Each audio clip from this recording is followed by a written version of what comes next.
What really happened with your host, Mike Rivero, because World War III is a really bad idea.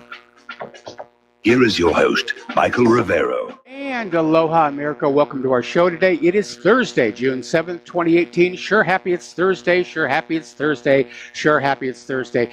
We have a lot of stuff to talk about today. The phone lines are open, 800-313-9443. Mike is in our control room, twiddling the dials, keeping us out of trouble, and ready to answer the phone when you call on in, put you on the air with your comments, questions, and so forth and so on. So let's get into it. And quick little program note. Yes, the lovely Lady Claire will be joining us in hour number 3 of our program tomorrow. And I know you're all looking forward to that. I'm getting all these emails expressing concern for how she's feeling. And, you know, she's doing better. It's going to take a long time, but she is doing better. And in fact, she has a doctor's appointment this afternoon after the radio show. And she's banned from housework until further notice. But she is getting better. I mean, when I look back on how she was when this first happened back in January, I mean, to me, it's very obvious she's doing a lot better. But more to go. And so I have to sort of keep her Velcroed to her glider chair in the living room so she doesn't, you know, rush around the house trying to do things she ought not to be doing. But that's where we are on that. Okay, getting into the news here. The other day we were reporting on this story where over in Syria, Bashar al-Assad had made a comment that it was time for the United States to leave, which is true, and that if the United States refused to leave, that Syria would basically start to remove the U.S. by force. Well, today the Pentagon has come on back saying that any attempt by Bashar al-Assad to remove the United States from Syria will be met with an armed response. So this is where we are right now. The United States has invaded Syria. They have military forces on the ground, military bases inside Syria. They are not there with the permission of the Syrian government. The Syrian government did not invite them. It is an invasion. And now the U.S. is saying they're going to stay. And any attempt by Syria to reclaim their territory from the U.S. invaders will be met with more force. That's where we are on this right now. So they're not even going to need to have a false flag chemical attack to escalate the war. All they have to do is say, you know, how dare Assad try and kick us out of Syria just because it's his country? What's wrong with this guy? What's he thinking? You know, he's acting like he's in charge of Syria. What a silly idea that is. I mean, really. It's amazing. Meanwhile, over in Israel, once again, they're pounding the war drums, saying that Israel will destroy Assad's forces if Israel is attacked, signaling yet another false flag and an escalation of hostilities from that direction. Because after all, Israel wants to keep the Golan. They've been occupying it since 1981. Nobody internationally recognizes the occupation or the annexation, although the U.S. is getting ready to do that. But Israel wants to keep the Golan because of all that oil and gas, and because Israel's idea of Middle East peace is we're going to take a piece of this Middle Eastern country, and we're going to take a piece of that Middle Eastern country, and we're going to take a piece of that Middle Eastern country over there.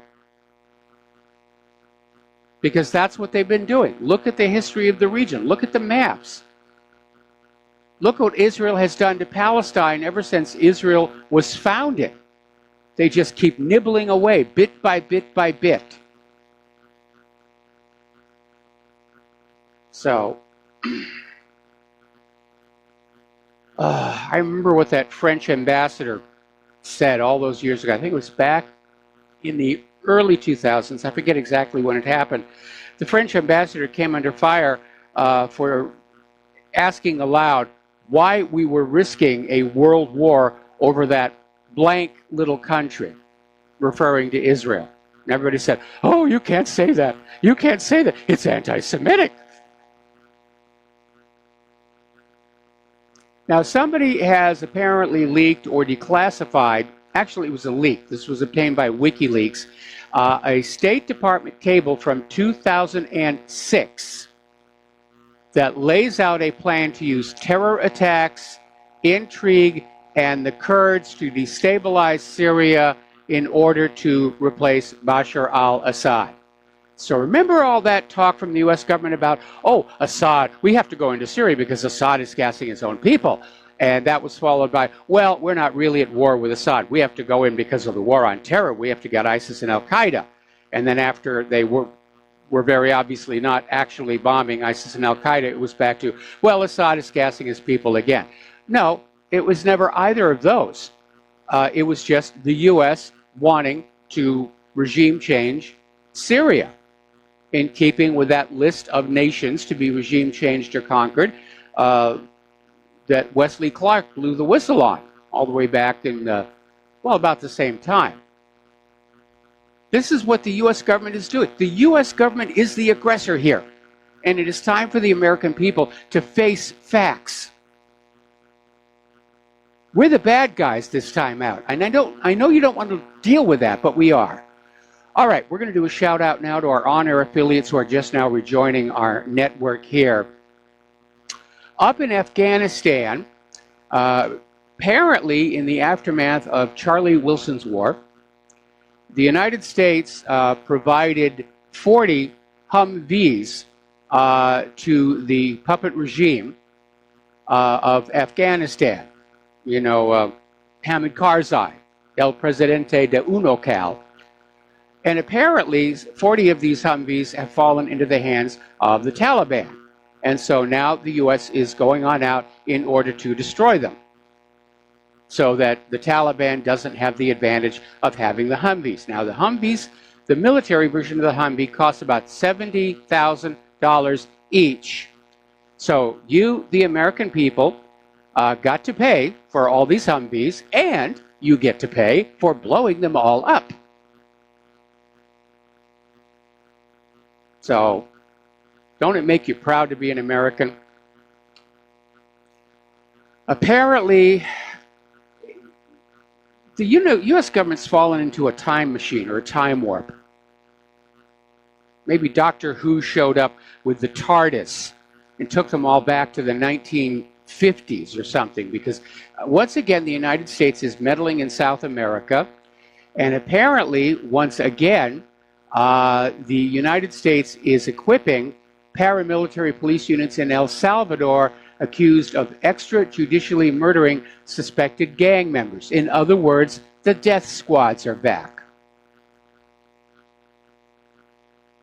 And apparently this started actually back in 2003 under George W. Bush, where successive U.S. administrations have provided tens of millions of dollars in aid for Salvadoran military and police in support of the government's Firm Hand Security Program, which is an aggressive campaign to combat out-of-control gang violence in a country with one of the world's highest homicide rates. Well, I understand with the homicide rate that something does have to be done.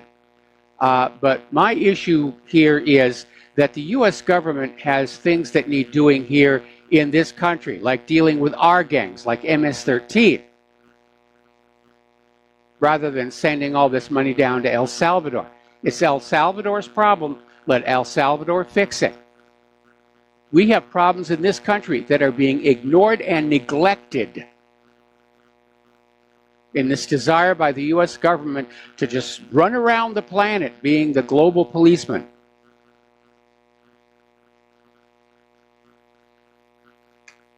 You know, one of these days, you ought to take Google Earth and you ought to look at Washington, D.C. Now, the first thing you're going to notice is that a lot of the key buildings don't show up in the 3D building view, the 3D model view, because they don't want you being able to do calculations that might lead to doing something nasty.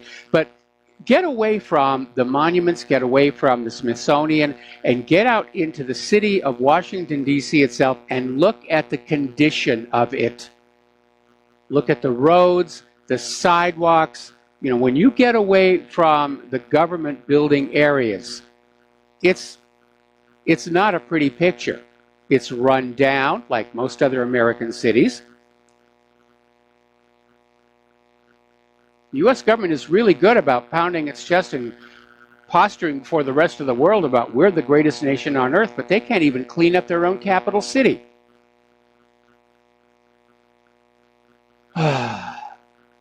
Anyway, as you know, we're coming up on the summit between Kim Jong-un and Donald Trump, and the pre-summits are going on.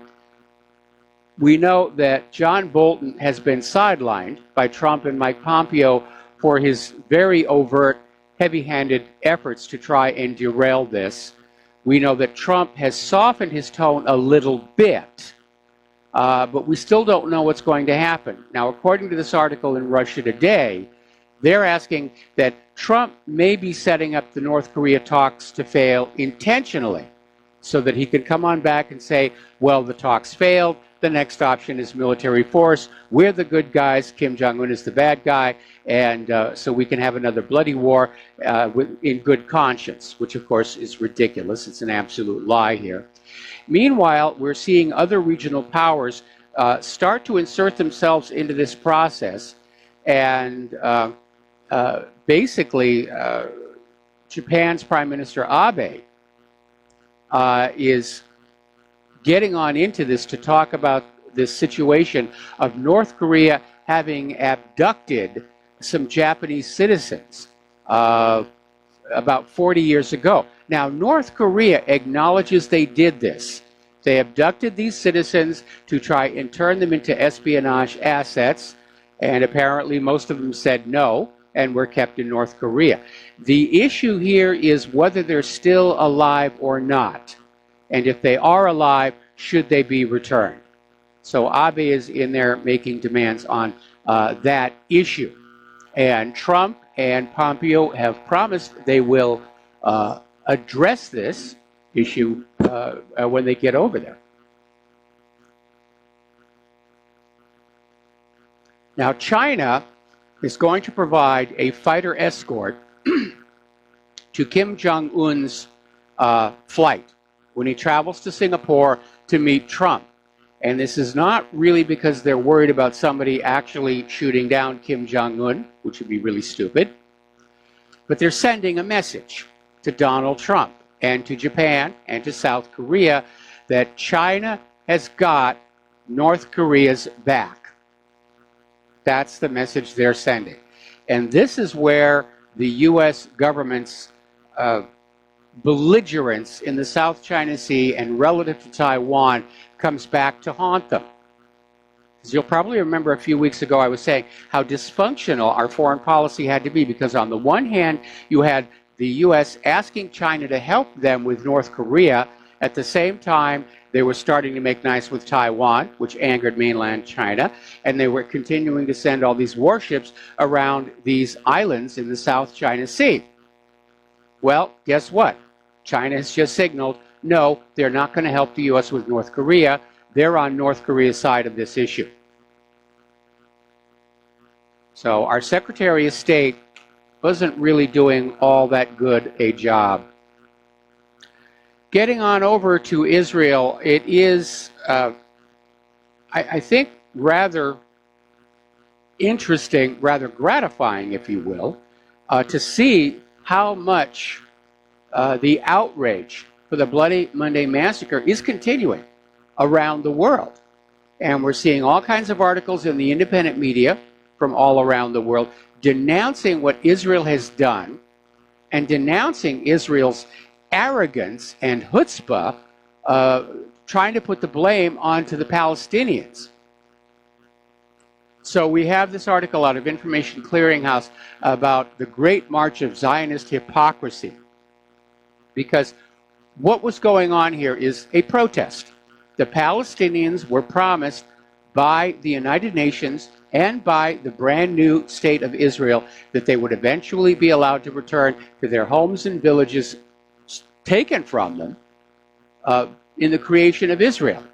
Some 700,000 Palestinians were driven from their homes and villages, and they were told they would be allowed to return. In fact, one of the conditions of Israel's membership at the United Nations is the Palestinian right of return. And Israel's never complied. And now, today, many of those villages are gone. They have been bulldozed under and replaced with settlements or other Israeli infrastructure, highways, parks, airports, things like that. That's what's really going on here. And for Netanyahu to come on out and attempt to justify the shooting of these Palestinian protesters with these butterfly bullets, with the claim that the Palestinians were rushing the border in order to kidnap Israeli soldiers, is ludicrous. Anybody who's looked at the photos and videos knows that that's a flat-out lie. It's as egregious a lie as Netanyahu's nuclear duck, or his silly little cartoon bomb at the United Nations, or any of the other lies Israel has used to justify its criminal behavior for the last 7 years.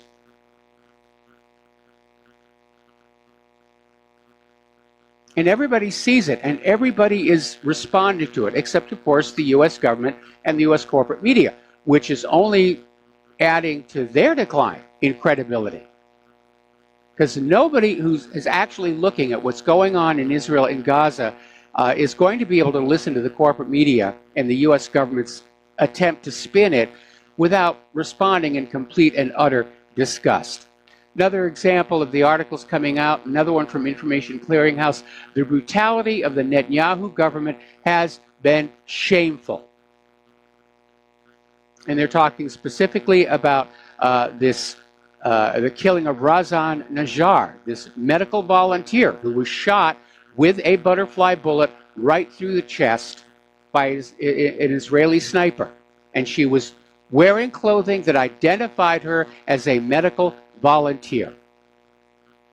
This is obviously all coming down from the very top of the Netanyahu government. Now, Israel, of course, is out there trying to find anything that they can find about Razan Najjar to demonize her. Oh, she's a horrible person. She deserved to die. In fact, they've released a video that they claim is of this medical worker throwing a smoke bomb. There are only three problems with it. One, she throws it about 10 feet. Two, her face is covered. You don't know that that's her. I mean, she's wearing the same kind of clothing, but her face is covered. And in all the other photos that we've seen of her as a medical volunteer, she never covered her face. And third, there's nobody in the background where she's throwing the smoke bomb. In other words, she's throwing it into an empty field. It's a pathetic piece of propaganda. But that's what Israel does, because Israel has a 70-year history of lying to the world and getting away with it because of the support by the corporate media in many nations and the governments in many nations.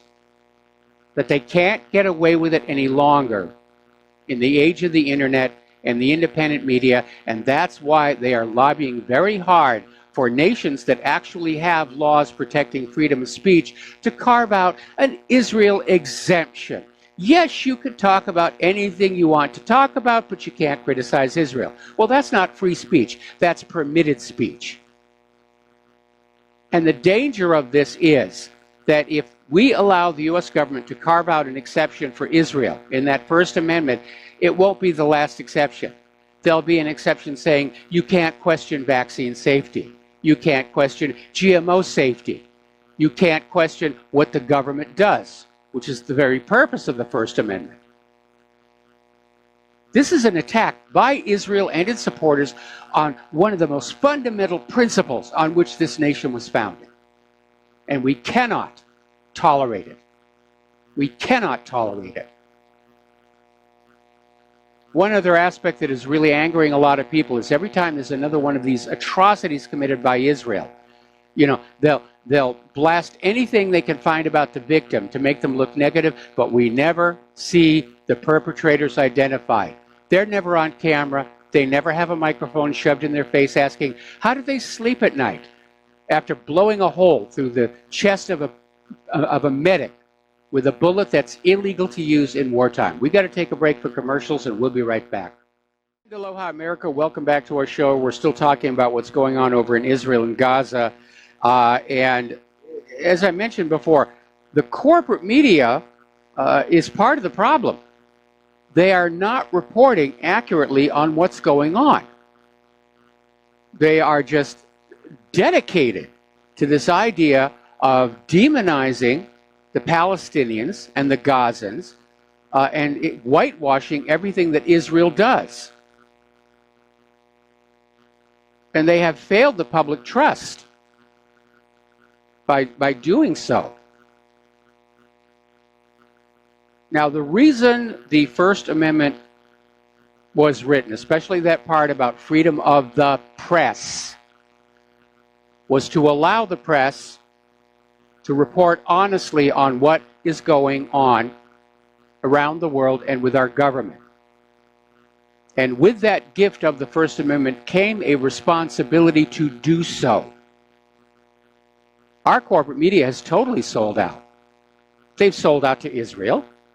They've sold out to Monsanto. That's right, I can't use that name anymore. They've sold out to whatever they're going to call the Bayer-Monsanto merger. They've sold out to big pharmaceutical corporations, the oil corporations. They've sold out to the war machine. They have betrayed the public trust. And nowhere is it more obvious than in the blatant bias displayed when they report on what's going on over in Israel and Palestine. If you want to know what's really been going on over in Israel and Palestine, you need to go to ifamericans.org. We linked it to the main page at whatreallyhappened.com yesterday. And it's run by Allison Weir, and she has been just doing amazing work over the years, just tabulating what's actually going on. And you go to that website and you'll see the actual numbers of who is killing who. If you look at the maps of Israel and Palestine since Israel's founding, you'll see for yourself who is wiping who off the map.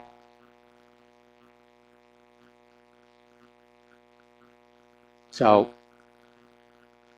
it's amazing. It's disgusting.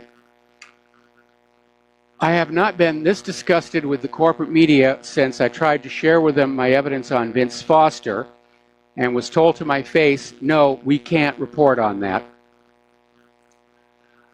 Over at Cal State East Bay, the Associated Students have voted unanimously on a resolution to divest from corporations that profit from the occupation of Palestine. In other words, BDS. And I'm sure that the local papers are going to be filled with all kinds of letters denouncing them as anti-Semitic. How dare they? They must obviously hate the Jews. And that argument is still being trotted out. I'm still getting emails about that. As you know, the U.S. government is considering a law to define criticism of the government of Israel as anti-Semitism. And we have to push back against it. The ACLU is pushing back against it. We're not criticizing anybody's ethnicity. We are not criticizing anybody's language. We are not criticizing anybody's religion. We are criticizing the behavior of the government of Israel. And we would be criticizing that behavior regardless of who that government is. So therefore, it is not anti-Semitism. Trying to dismiss criticism of the government of Israel's actions as anti-Semitism is like trying to brush off criticism of the Nazis as hatred of the German people. And you need to use that analogy because it illustrates just how silly this whole idea is. And it's on the verge of being turned into a law in this country. China has stood up on principle. I have to applaud them for this one. China is now refusing to allow its citizens to work in occupied Jerusalem. Israel apparently wanted to bring in Chinese workers to displace Palestinian workers because they seem to feel that the Palestinian workers really don't like their Israeli masters all that much. I don't know where they'd get that idea from, of course, but that's it. But China's saying no. They are not going to allow Chinese workers to come in to occupy Jerusalem. I really do think that the Bloody Monday Massacre was Israel's version of Amritsar, It has really turned world opinion against them. They've crossed a line. They can't go back over it. And what's worse is that all of these continued lies by Netanyahu, trying to justify this atrocity, which is exactly what it is, all the actions by people like Nikki Haley, trying to protect Israel from the consequences of this atrocity, is just making it worse. Nikki Haley is undermining the credibility of the government of the United States of America by whoring herself to the government of Israel. We're going to take a break for commercials. We'll be right back. And aloha, America. Welcome back to our show here. We're talking about what's going on over in Israel and Palestine. As you know, it is Ramadan, which is a Islamic holiday, which basically involves from dawn to dusk fasting. And so in order to not cause health problems, Muslims will get up at about 2 o'clock in the morning for a pre-dawn meal to get them through the day. So far, so good. And part of the tradition is that there are these Ramadan wakers who will basically wake up the faithful in Jerusalem's Old City.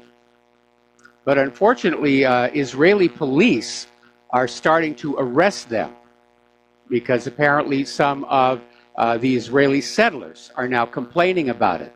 And that's become a thing as well, where Israelis are complaining about the call to prayer or anything else.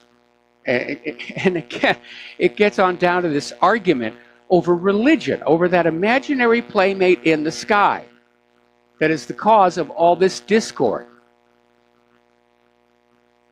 One of the reasons I love the movie Kingdom of Heaven is that brilliant line at the end when Balian is getting ready to surrender Jerusalem to Salahuddin.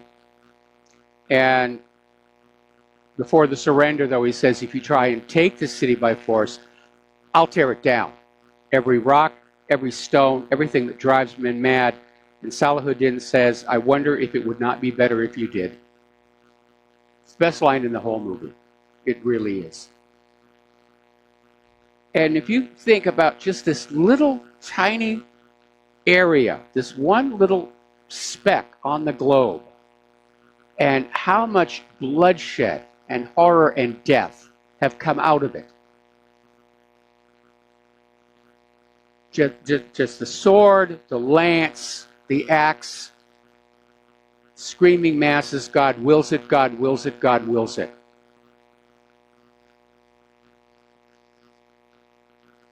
It really is insanity. It really, really is. Over at the Knesset, there is a member, Ahmed Tibi, was talking about the murdered medic, Razan Najjar, and basically came on out and said Razan Najjar's shoe is worth more than Nikki Haley. And I can't find a reason to dispute that. We're probably going to get a lot of nasty letters from shoes over that one, though.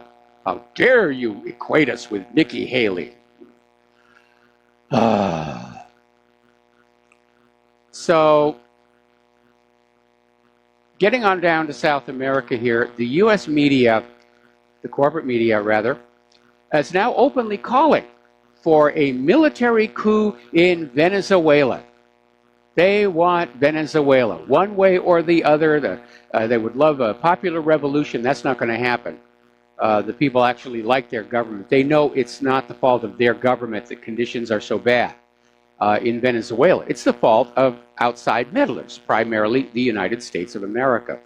So now the U.S. media is calling on the military to stage a coup and put in a new leader who will do what the United States wants to.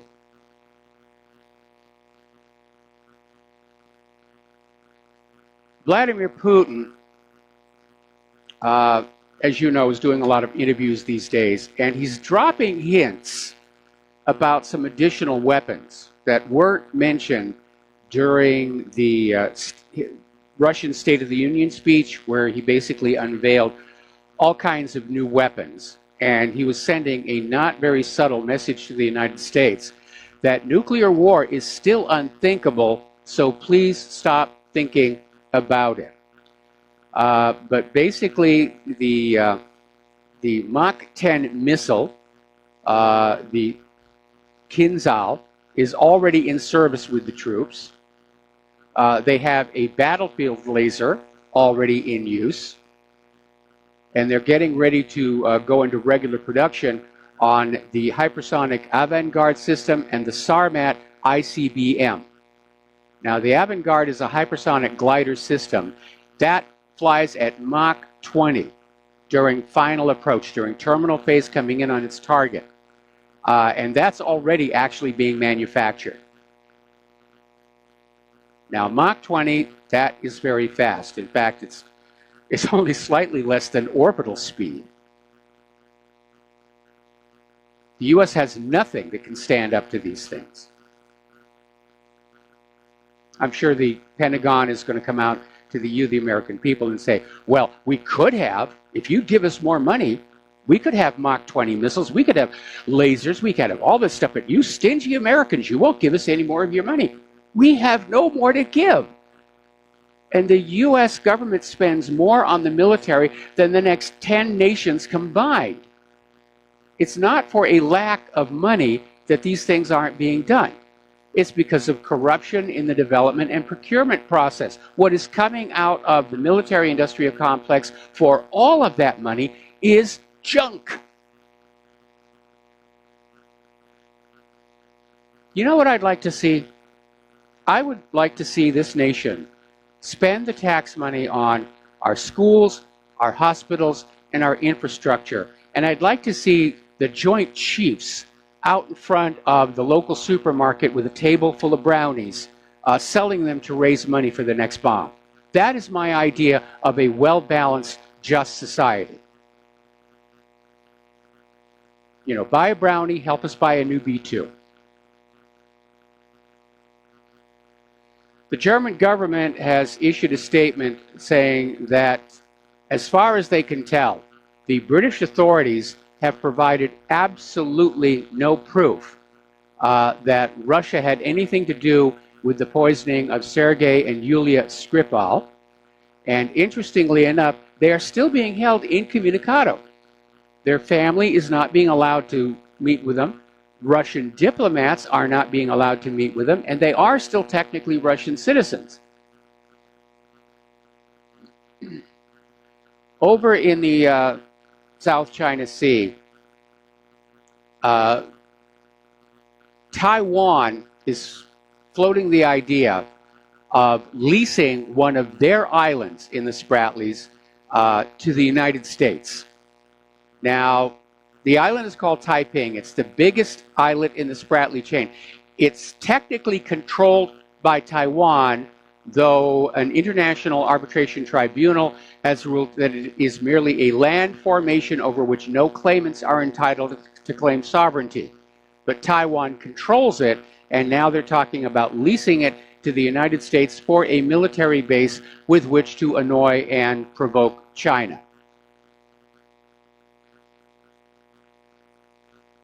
All right. Let's talk about the domestic politics now. There's a lot of stuff going on here. Over at Judicial Watch, Tom Fitton is saying that from what he can tell about this coming Inspector General's report from the leaks, which are fast and furious right now, yeah, it's an expose, but it's also a cover-up. And I was expressing my doubts about it yesterday when they were talking about Comey defying authority and being insubordinate. That's nothing. That's a hand slap. And we already knew he was doing that just from what we could see. There's no meat there. Now, Sarah Carter is reporting that Inspector General Michael Horowitz is, in fact, being pressured from the Department of Justice and the FBI to change his report on how the Hillary Clinton email server investigation was handled. So his original report must have really been something. But the Department of Justice and the FBI don't want to look bad, even though they did bad. And apparently there is a lot of pressure. Joe DiGenova is saying that this IG report is being scrubbed by Rod Rosenstein to protect the Department of Justice. So by the time we, the American people, see it, it's going to be a bag of confetti, not much else. Now, as you know, Imran Awan and his wife are negotiating a plea bargain that will allow them to avoid a court trial, which means that all of the information about what was going on with the congressional computers will not be heard in open court. Trump has come on out tweeting, this is ridiculous because that server scandal is the key to Democrat corruption. I agree with him. Hillary's server and its possible links to Imran Awan's pilfering of information off of congressional computers, I think that's the tip of a massive espionage iceberg. And it does need to come on out. Now, I can understand from the government's point of view why they don't want that to come on out.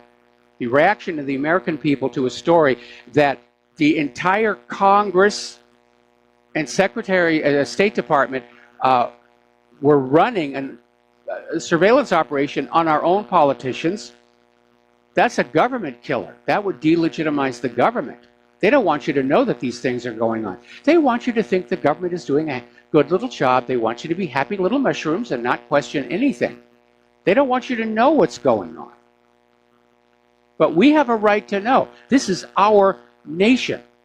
The government is supposed to work for us. They're our employees, and they do not have a right to keep scandals away from us. We're not talking military secrets here, which have to be kept from an enemy. We're talking about government malfeasance being covered up, and that is not allowable in a free society.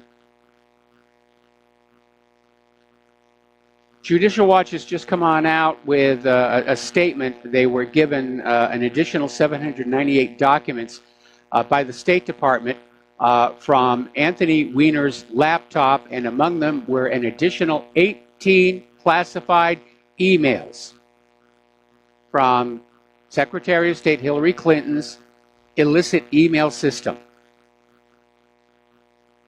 These are all Title 18 felony violations,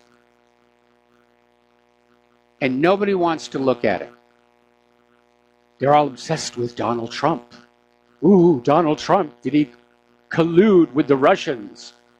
Collusion isn't really a crime. Well, we'll make it a crime. We have to get Trump. Forget about Hillary Clinton. Don't look there.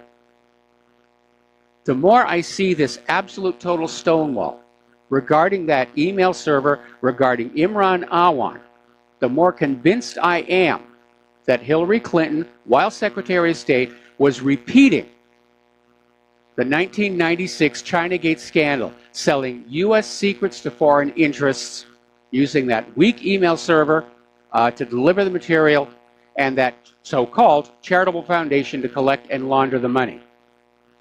I think that's the heart of the scandal right there. And nobody wants that to come on out, because that means everybody in the government gets a pink slip, courtesy of the American people. Now, getting on back to Imran Awan and the plea bargain, it's bringing renewed attention down on Debbie Wasserman Schultz, because the plea bargain is all about this bank fraud case. And nobody has gone into what he was doing with the computers. But it's known that he was stealing computers and hard drives from Congress, that he had inappropriately accessed congressional computers. And what's really interesting is that after he was fired by these various congressmen that he was working for, Debbie Wasserman Schultz kept him on her staff at a pretty nice little salary, and kept him on the staff until he was actually arrested. And everybody is saying, why were you doing that? It's not like he was able to do any more work. He had lost his clearance to work on congressional computers. And Wasserman Schultz was saying, well, I had to do the right thing, which explains absolutely nothing at all about what's going on. But I think you'll agree with me. There is something going on here. There is some major, major scandal being covered up here. Far worse than Spygate, far worse than Watergate. I'm absolutely convinced Hillary Clinton was running an espionage operation out of the State Department, and Imran Awan and Debbie Wasserman Schultz may have been part of it.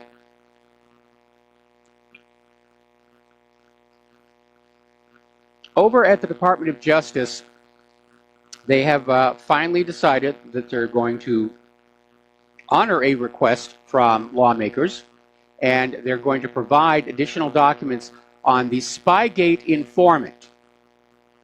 This FBI's use of a spy as part of a counterintelligence operation on the Trump campaign.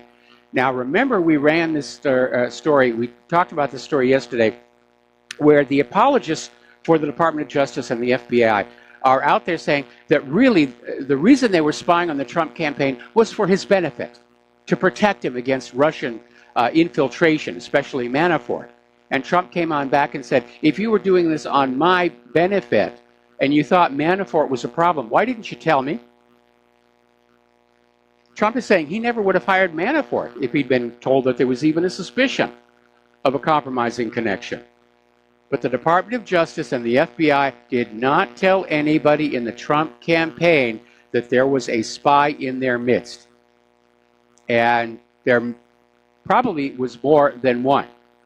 We know of at least two. Stephen Halpert for the FBI, and he got paid $1 million for doing this. That's a little out of the normal pay scale for a regular, ordinary investigation. And supposedly there was another spy working on behalf of the National Security Agency who is, as of now, unnamed. But the senior lawmakers are going to get these documents on the spy and find out what was really going on. And if, in fact, as it appears, the FBI and the Department of Justice and the NSA were spying on the Trump campaign and then later on the Trump transition, that is a scandal. They're not supposed to do that. It shows that the FBI and the Department of Justice have become highly politicized. They've become tools of whichever president is currently in the Oval Office.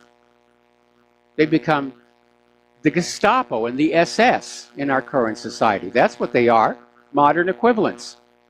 We're going to take another break for commercials, and we'll be right back. And aloha, America. Welcome back to the show here. Now, interestingly enough, more attention is being focused on Samantha Power and the unmasking requests.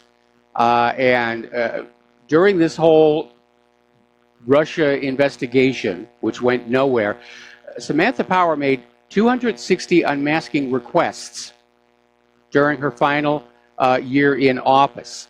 And that's a very high rate. It far surpassed her previous rate of unmaskings. And Power told the House Permanent Select Committee on Intelligence that others in government made the unmasking requests under her name. And James Clapper has now thrown her under the bus, saying that, no, he doesn't think that happened, that Samantha Power was responsible for all those unmasking requests. Now, apparently, again, getting on back to the spies in the Trump administration, the latest Strzok and Page texts do suggest that there were multiple spies targeting Trump officials, and that the FBI likely began the operation against Donald Trump in 2015. And what's really interesting is there was a story on Fox News just earlier today where top GOP officials are saying there's no evidence that spies were deployed against Donald Trump. Now, we all know how crooked the Democrats' campaign was in 2016. They stole that nomination away from Bernie Sanders. There was massive election fraud, illegal immigrants voting. But if you remember back when Donald Trump announced, the entire GOP establishment was against him. So maybe this spy operation against Trump was bipartisan, and maybe that's why we now have GOP officials coming on out and saying, no, there's no evidence of spies. Pay no attention to the spooks over there. Go back and look at Kim Kardashian or something. But apparently these texts go back to December 2015, basically approving what are called Oculus lures, counterintelligence lingo for spies operating outside of the United States. Special Counsel Robert Mueller's team is requesting that witnesses turn in their personal phones to inspect their encrypted messaging programs.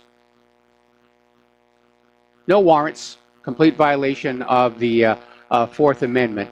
But basically, according to CNBC, Mueller's team wants to examine private conversations on WhatsApp, Confide, Signal, and Dust.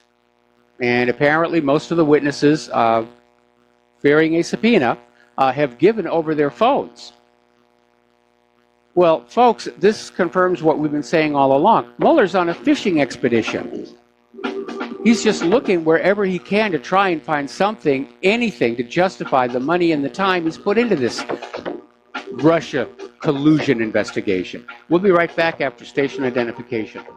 And aloha, America. Welcome back to our show, hour number 2. The phone lines are open, 800-313-9443. Getting on back to Debbie Wasserman Schultz, it looks like her misdeeds in 2016 are starting to come back to haunt her. Because down there in Florida, the Fraternal Order of Police, that includes Broward County, has dropped their endorsement of Debbie Wasserman Schultz, and instead they're endorsing a Republican candidate, Carlos Reyes. So we may see some dramatic changes. I think people are just getting sick and tired of liberalism in general. Apparently over in California, State Senator Josh Newman has been recalled for his support of an increased gas tax. People are tapped out.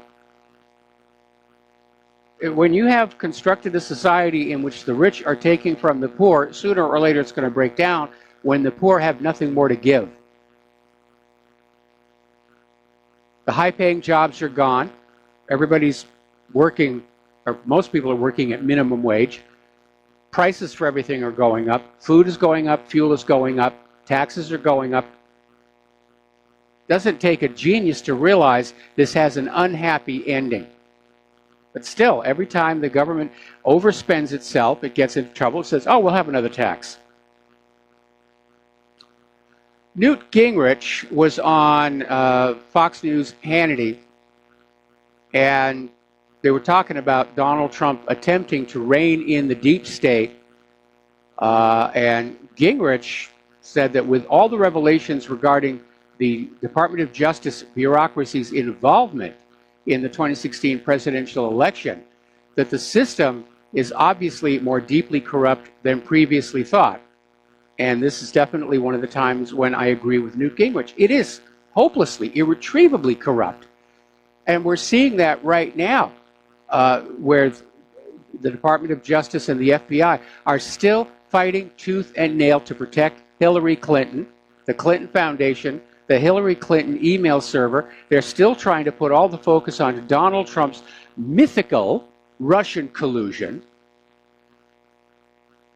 Yes, the system is corrupt, and we shouldn't tolerate it. We shouldn't accept it. We shouldn't say, this is the new normal. Now, as long as you have government, there's always going to be a certain degree of corruption, but this is definitely way over any reasonable limits. Apparently, on Twitter, Canada got very upset about Trump's tariffs and undertook to chastise Donald Trump, saying that Canada is not a threat to the national security of the United States, at which point Trump tweeted back that Canada burned the White House in 1814. There's only a couple of small problems with that. Canada didn't really exist in 1814. It was another British colony. and the soldiers who burned the White House were British regulars. So a lot of people kind of got on Trump's case for that one. It's hard to think of Canada as a threat to anybody's national security. And I guess that's why Michael Moore, when he made his film Canadian Bacon, said, yeah, let's go up to Canada and say they're our new enemy. Because it was such a laughable idea. I mean, for anybody who's been to Canada, it's a beautiful place, and everybody's very polite. It's very clean. They're having their elections today. In fact, I got an email from somebody saying that the Liberals are not looking too good in that election, so we'll wait and see what the results are going to be there.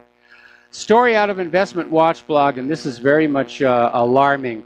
Actually, the original source of the story is Russia Today, and it quotes an American economist, Lawrence Kotlikoff, as saying that the actual U.S. national debt is 20 times higher than the U.S. government admits to, meaning $222 trillion with a T dollars. That means we're in worse shape than Greece.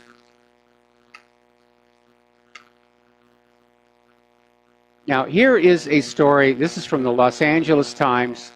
And again, it's a reminder that the corporate media's job is to lull you into a false sense of security, because the headline on this story from the Los Angeles Times, there are now more job openings in the U.S. than unemployed workers to fill them. Now, that is utterly ridiculous. But the purpose of this story is to make you think the economy is actually in recovery, and also to say that, hey, it's okay to let the illegal immigrants stay because we've got jobs for them now. And that's an utter lie. There are 90 million legal American citizens willing and able to work who have not been able to find jobs for months, if not years, because of a little bookkeeping trick they do over at the Bureau of Labor Statistics, which is that if you've been out of work for 3 weeks, you get moved to a different category. If you go over to the Bureau of Labor Statistics and you look at the labor participation rate, the participation rate, it's in the mid-60 percentile. The LA Times is just smoking opium with this story. Absolutely. All right, we're going to do a shout out now to our honor affiliates who are just now rejoining our network. Over at the Consumer Financial Protection Bureau, Mike Mulvaney, who's the acting director, has fired the agency's 25-member advisory board Wednesday after some of its members criticized his leadership of the agency. And they had held a news conference criticizing Mulvaney for, among other things, canceling legally required meetings. So he just fired them all. A little bit of turmoil in Washington, D.C. And the Consumer Financial Protection Bureau is saying they will revamp the Consumer Advisory Board in the fall with all new members. So that's not going very well. Interesting little story here, Sputnik News. And to nobody's surprise, the Trump tariff war accelerates the disintegration of the Atlantic Alliance. And we have been seeing this for the last couple of days, where countries in Europe are saying, we've got to pivot toward Russia. And we just can't let the U.S. push us around any longer. Although, unfortunately, Europe's oil refiners have bowed to the U.S., and they are going to say they're going to stop buying Iran crude oil. And I have absolutely no doubt Iran will find other people to buy that crude oil from them. And as usual, these sanctions and tariffs are going to bring more harm to Europe than it will to the target here. The World Bank is out there warning that Trump's trade tariffs are plunging the world back to the 2008 crisis level. So pretty much everybody says this is a bad, bad idea. Story coming out here about, we're in a tech bubble again. If you look at the stock markets, the tech stocks are doing really, really well, but they're very much overvalued.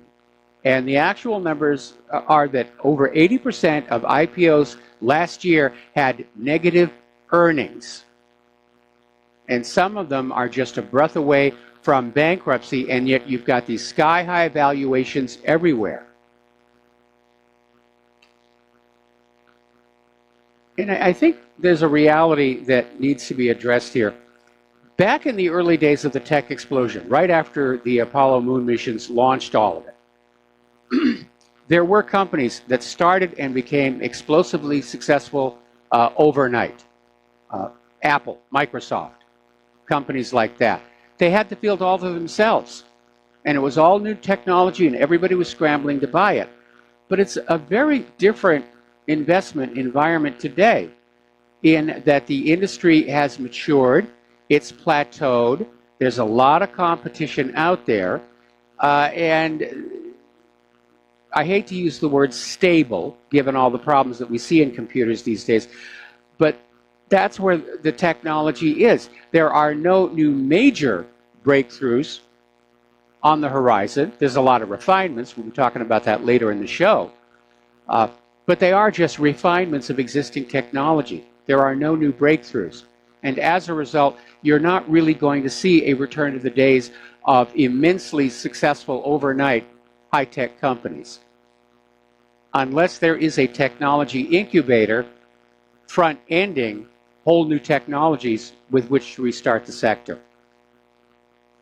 Over in Great Britain, critics of the British government are saying that Tory austerity measures are leading to a program of destitution by design. 1.5 million Brits are living below the breadline. 3.7 million are having to use the food banks. And according to the Joseph Rowntree Foundation, 1.5 million people, including 365,000 children, were pushed into destitution last year alone. And it was largely due to debt recovery at the hands of authorities and delays or sanctions on benefit payments. Now, destitution is defined as when a person has been forced to go without essentials such as shelter, food, heating, lighting, clothing, and footwear, or toiletries in the last month. But meanwhile, those refugees are getting all kinds of free stuff. Pound World is apparently going to appoint administrators. They're going into bankruptcy. 5,300 jobs are at risk there. And the move will allow the company 10 days to 2 weeks to continue talks with potential buyers without the company's creditors being able to make a claim on the business. And it's understood that investment company R Capital is in talks to try and buy Pound World, which has 355 stores. The House of Fraser is going to close 31 stores.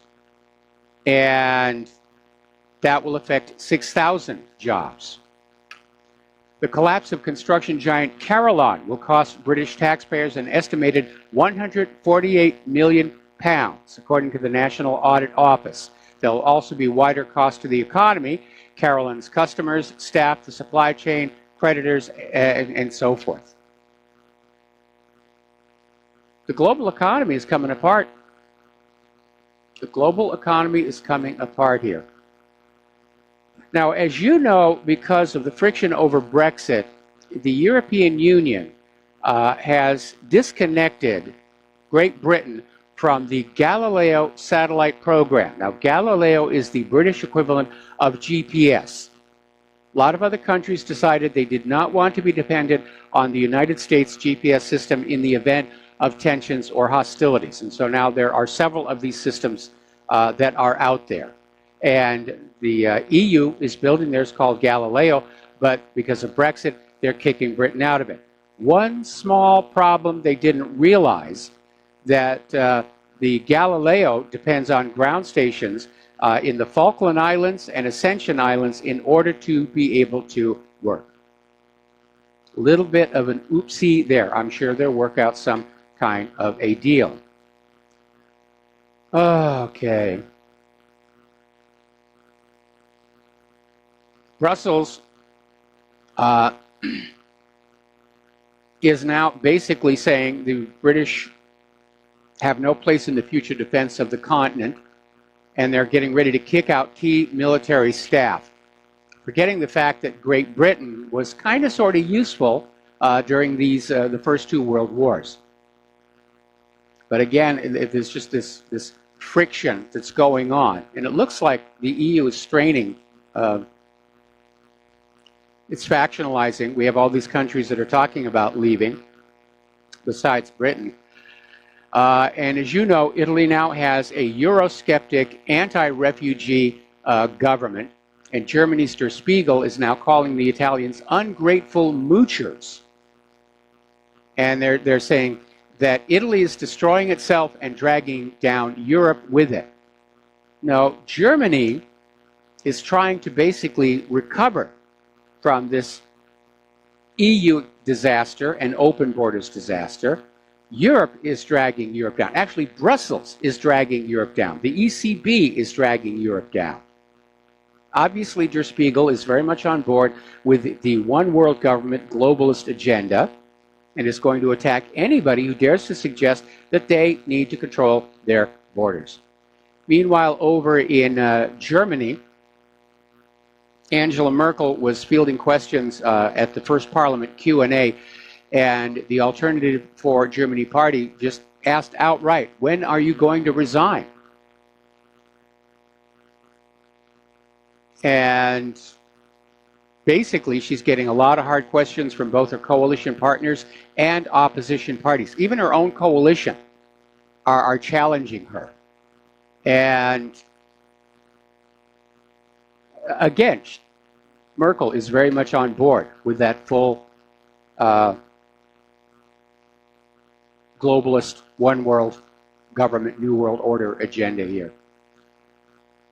The other day we were talking about this new policy by Immigrations and Customs Enforcement where families who are caught sneaking over the border are separated. The children are separated from the parents, and I guess the idea was to try and create a deterrent to people coming across the border. It didn't work because we're reporting on this story where they've run out of room to keep the kids. Well, the United Nations has now come on in and demanded the U.S. to immediately halt the policy of detaining migrant children. Well, yes and no. I think what the UN is suggesting is just let them go inside the country, because the United Nations is also on board the one world government agenda. What I don't understand is why these families are not just being turned back at the border. Once they're arrested, drive them down to the border, fling them over that fence, and send them back home. And then you don't have to worry about parents and children being separated. The UN doesn't have to worry about detaining migrant children. This is one of the things that Donald Trump promised he was going to do, and it appears that some progress is being made on the fence, and yet the illegal immigrants are still flooding on in. And it's going to impact the November elections unless something is done about it and done quickly.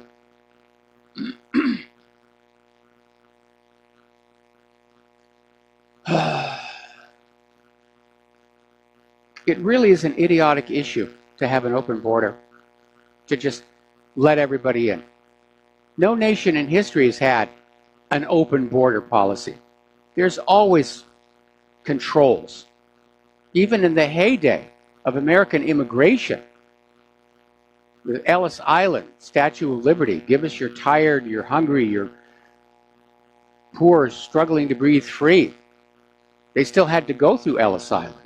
They had to be checked for diseases. They had to be checked for their paperwork, make sure they weren't criminals. They didn't just let them walk off the ship and walk into the country. It doesn't really work that way.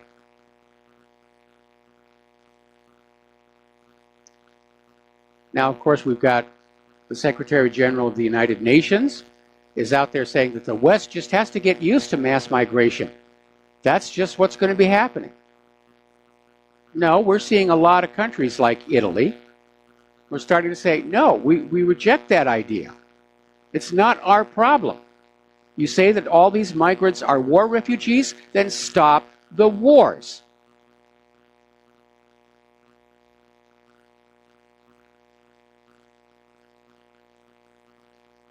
All right. So it's a serious problem. And I know that Trump appears to be doing something about it, but it doesn't appear he's doing enough and fast enough. Anyway, we're going to take a break for commercials, and we'll be right back. And aloha, America. Welcome back to our show here. And again, the phone lines are open, 800-313-9443. Up in Toronto, Canada, like so many other cities, crime is on the increase. And there has been a 167% increase in gun crime in Toronto this year. Thank goodness Canada has strict gun control. Absolutely. All right, let's take a phone call. Francis in North Carolina. Aloha, welcome to the show. What's on your mind? Hello, aloha to you both. Aloha. Let me preface the initial political aspect with an initial response to a article or situation that occurred that you mentioned about, I think yesterday or the day before, about the boys having to wear a skirt, which should have been labeled as a kilt or whatever. Yes. In a school somewhere, I guess, obviously in another country, let alone here in the U.S. I'm just trying to figure out one thing. Instead of having the fellas wearing a kilt, why not have them just having the gals wearing slacks like they usually do? Well, that was my question. Why not have the girls wear shorts as well if you really want a gender-neutral outfit? Because let's be honest, skirts are not gender-neutral. And I don't know what's going on here. I mean, there's an attack on masculinity, and it's almost like the LGBTQ, BFD, PDF, whatever, community wants to erase the straights from the pop culture. And it does seem all of a sudden that we're under attack here, those of us of a heterosexual nature. And as I said earlier in the week, you know, if the gay community wants to be accepted, fine, I accept it. I don't have a problem with that. Okay, but when they push forward and try and remake the entire society, including the heterosexuals, look just like them, they're going to meet resistance. There's no question about that. Well, you know something, as far as this whole thing about LBGT, blah, blah, blah, blah, blah, blah, blah, blah, alphabet soup, wines, whatever have you, which is getting to be absurd, Yes. They're only shooting themselves in the foot by trying to press other people around them to do what they want them to do. Yes.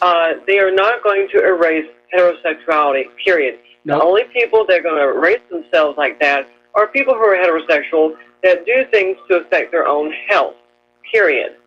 As far as another group trying to affect another group and all that, you know, like I said, they're shooting themselves in the foot. But to me, it's a complete joke. I mean, I have no problem with if I run into someone who is transsexual or bisexual or gay or lesbian or whatever have you. You know, you're not in my bedroom. Have your fun or whatever. Just leave me alone. Yes. We can get along fine. Yep. No issue, no problem. But the moment you start telling me what I should be doing, I'm sorry, you're going to get a good swift kick, no matter what's between your legs. Period. Or let on your chest. So, well, you know, we're not getting into this idea of personal violence here, but I'm just talking from a pragmatic political point of view. No. In terms of social, acceptance. Yeah. Again, it's one thing to want to be accepted, and they are, and quite another to literally go on the attack against heterosexualism and masculinity by forcing these school boys to wear skirts and calling them skirts as well. And that is not gender neutral. It doesn't matter what the school says. Having these boys wear these skirts and calling them skirts instead of kilts, that is definitely not gender neutral. Well, one quick thought about, and as far as that goes, before I go to the next point I was really originally calling about was, what about the gals? I mean, what about how they feel? How do women feel about this whole issue? That's a bigger question because it seems like, oh, the males are being attacked this way and that way from Sunday morning till noon or whatever, dawn the next day. Yep. What about the gals, what they're going through? I mean, they're just as much going through a lot of issues as the males do. I mean, they're not exempt from any of this. But yet there's more emphasis on, well, the dude's got having to be attacked or whatever for this reason or that reason. So enough about that deal. When you said about the refugee scenario and whatnot, it reminded me of a chat that I had with one young man at a convention, and he talked about how refugees are coming in and they're doing this and doing that. And I said, well, you know, sweetheart, let me give you a quick thought for you. If the government structure and the military in this country did not go and start attacking in another country and annihilating the homes and businesses of those people in that country, then we wouldn't be having people coming from another country over here, as you call a refugee or whatever, and getting supplied with who knows what that you're not getting supplied with. So you know what? You're shooting yourself in the foot by complaining about it. If you want to complain, then get after your government and get after your military about it. Okay, Francis, hang on the line. We got to take another break for commercials, and I want to come on back and talk to you about this issue. We'll be right back after these commercials. And aloha, America. Welcome back to our show. We're talking with Francis in North Carolina. And Francis, I know that we've all been told that we must open our borders to these refugees because they're fleeing these war-ravaged areas, and many of them certainly are. But this mass migration is being encouraged by the globalists with the idea of literally erasing regional differences and just having one planet where no matter where you go, the architecture is the same, the population demographics are the same, the culture and religions are all the same ones, just repeated over and over again. And that's why you have the UN pushing for all of this. Even if there wasn't the war issue, you've got people like George Soros who are spending huge amounts of money to encourage these refugees to pour into Europe and into the United States. Well, then, I know I'm going to probably ruffle some feathers with my commentary for that matter, which is fully expected, and I don't expect otherwise. But you know something? When you have people like that exude an absurd amount of money that could be used for other constructive and healing purposes, of that matter, mind you, then how is it that the U.S. government and military do not take such individuals and throw them into prison, if not a federal prison for that matter, for, shall we say, what's the federal crime for bribery and that kind of thing, ad nauseum and so forth? And on top of that, the UN telling the U.S. what it should or should not be doing. Excuse me, but since when did the UN override the Constitution Bill of Rights to start with? Tell me that. Well, absolutely it does not. There's actually a part in the Constitution that the globalists like to cite all the time where it says a treaty arrangement with another country is the highest law of the land. What they neglect to do is give you the next sentence, which says, as long as it does not conflict with the Constitution and the Bill of Rights. The reason people like Soros and Bill Gates do what they do and are able to get away with it is twofold. One, they've got enough money to basically buy the politicians. And two, they've got enough money to hire lawyers to basically drag any litigation out until after they're dead. Well, there's that too. Hence the reason why I'm thinking that if and when, which I wish it would, the U.S. government would collapse at the same time that the Israeli government and military collapse. That way, the rest of the world can start all over again and do what they need to do without a bunch of morons sticking their nose up their tail and saying, well, you need to take out this party and take out that party and so forth, and here's how much we're going to give you for doing it. Excuse me, but who's the pimp and who's the prostitute here? Yes. So once those two governments and military collapses, I think the world will be a lot better shape. And I know a lot of people are going to find fault with that, and that's fine. But I'm just getting perturbed with the whole garbage of the whole mess. It's making me sick. Anyway, I'm out of here. Later. All right. Thank you for the phone call. We're going to let you go. I think a lot of people are getting very upset with what's going on. My concern is that just as the fall of the Western Roman Empire triggered the Dark Ages across Europe, that the fall of the American Empire might signal a new Dark Ages. And actually, if you look at the escalating religious extremism and violence that is taking over the world, we might already be in it. We just don't recognize the symptoms. You know, it's not like somebody gets up on the news and says, today starts the new Dark Ages. Okay, news on Fox just came on through. Apparently, Donald Trump has once again flipped on North Korea. He's going back to the hardline stance of immediate and total denuclearization. Apparently, he's being encouraged to do this by Japan, and he's not going to get it. He's just not going to get it. Over in Scotland, in Charlottetown, it is snowing. Yep, it is snowing. And I think it illustrates that snow that has been hitting Newfoundland a few days ago and 2 weeks before that wasn't really a fluke. That we are, in fact, going into a new Maunder minimum, or a grand solar minimum, and we are beginning to see the start of a new little ice age. And that all that human-caused global warming nonsense we were getting from Al Gore and the so-called educational channels was a lot of junk. It was fear-mongering. It was all about getting you to pay a carbon tax and buy carbon credits. It was about letting some global environmental authority tell you how to run your life. This is June. June. And it's snowing in Scotland. So we're seeing all these articles start to come on out in science journals by environmentalists or climatologists who are not on the payroll of the global warming scam. And they're starting to report on how things really are going on.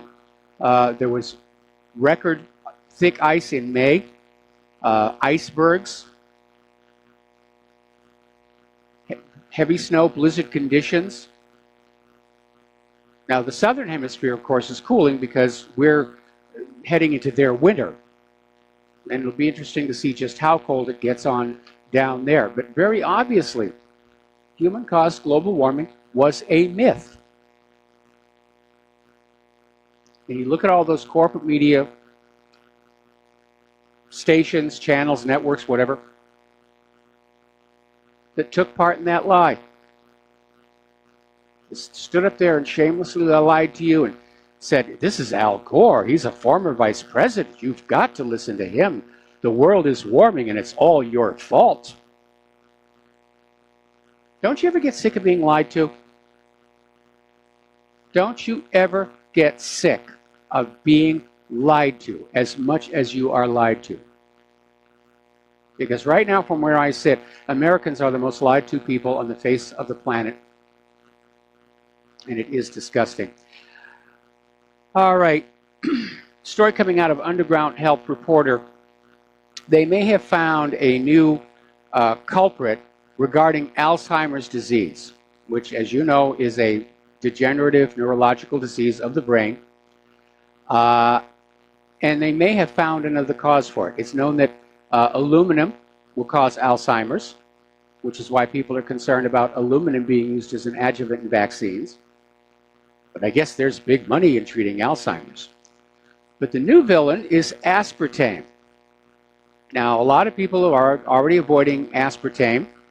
They've been linked to brain damage. Aspartame is a excitotoxin, causes neurological damage all on its own. It's a headache trigger, migraine trigger. It can actually make you gain weight. And in fact, that's why when I started my weight loss program, that was one of the first things I got rid of, the aspartame. But aspartame is the #1 cause of side effect complaints to the FDA. 10,000 different complaints, 91 documented symptoms. And the FDA will not remove its stamp of approval. Aspartame was politicked into approval. Originally, before it was approved as an artificial sweetener, it was classed as a chemical weapon. And now they're saying there is evidence to support the idea that people who are ingesting aspartame run the risk of Alzheimer's, an increased risk of Alzheimer's. Now, yesterday we were talking about the fact that NASA was sort of teasing a great announcement today. What were they going to find? What were they going to find? And, well, the expectation greatly exceeded the experience, because they had their little press conference early today. And basically what they found was some organic molecules, hydrocarbons, the basic building blocks of life, and they found it inside a 3.5 billion-year-old red planet rock. And NASA is still saying these results do not give us any evidence of life, but obviously these chemicals were there. If there had been life, these chemicals would have been there to support it. So it's another NASA yawner. The only really good thing that's coming out of this is that Curiosity has vindicated the results that we got on Viking by confirming, in point of fact, that the GCMS negative result for organic molecules was a false negative because of the perchlorates in the soil. So now it stands as this: Viking's LRE indicated biological activity in the soil, and Curiosity has confirmed there are organic molecules in the Martian soil. Now, when the Viking mission was put together, those two positives were supposed to be indicators that there was life. But NASA is still being timid and hesitant, and maybe, could be. I know what's going on here. If they come on out and say, yes, we've confirmed there's life on Mars, they may get one more mission out of it to actually go and see what it looks like. But after that, everybody's going to say, well, we've been to Mars, we found that there's life, and that's that, no more money. But as long as NASA keeps saying, maybe, could be, sort of, ought to be, not sure, they keep getting new missions, more money. So, and again, as I've said, both on the show and in my article about Dr. Levin,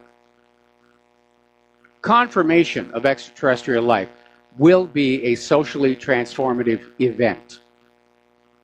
And maybe the reason NASA is just kind of lowballing it or slow walking it is to just get everybody gently acclimated to the idea that, yeah, there's life throughout the entire universe.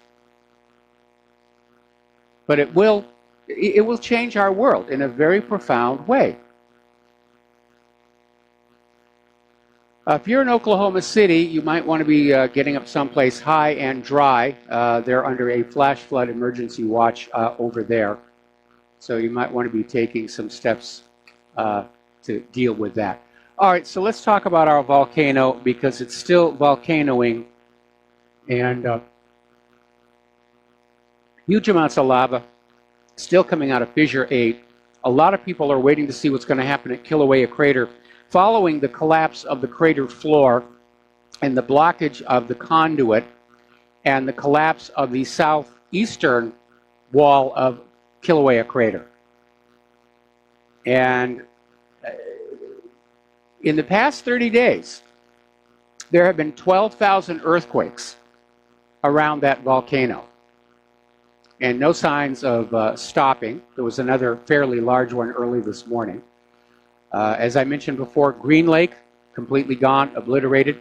Kapoho Bay, completely obliterated.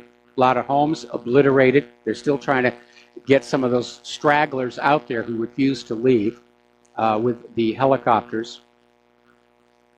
And all we can do is wait and watch and see what's happening. But I got to tell you, it's a lot worse down in Guatemala.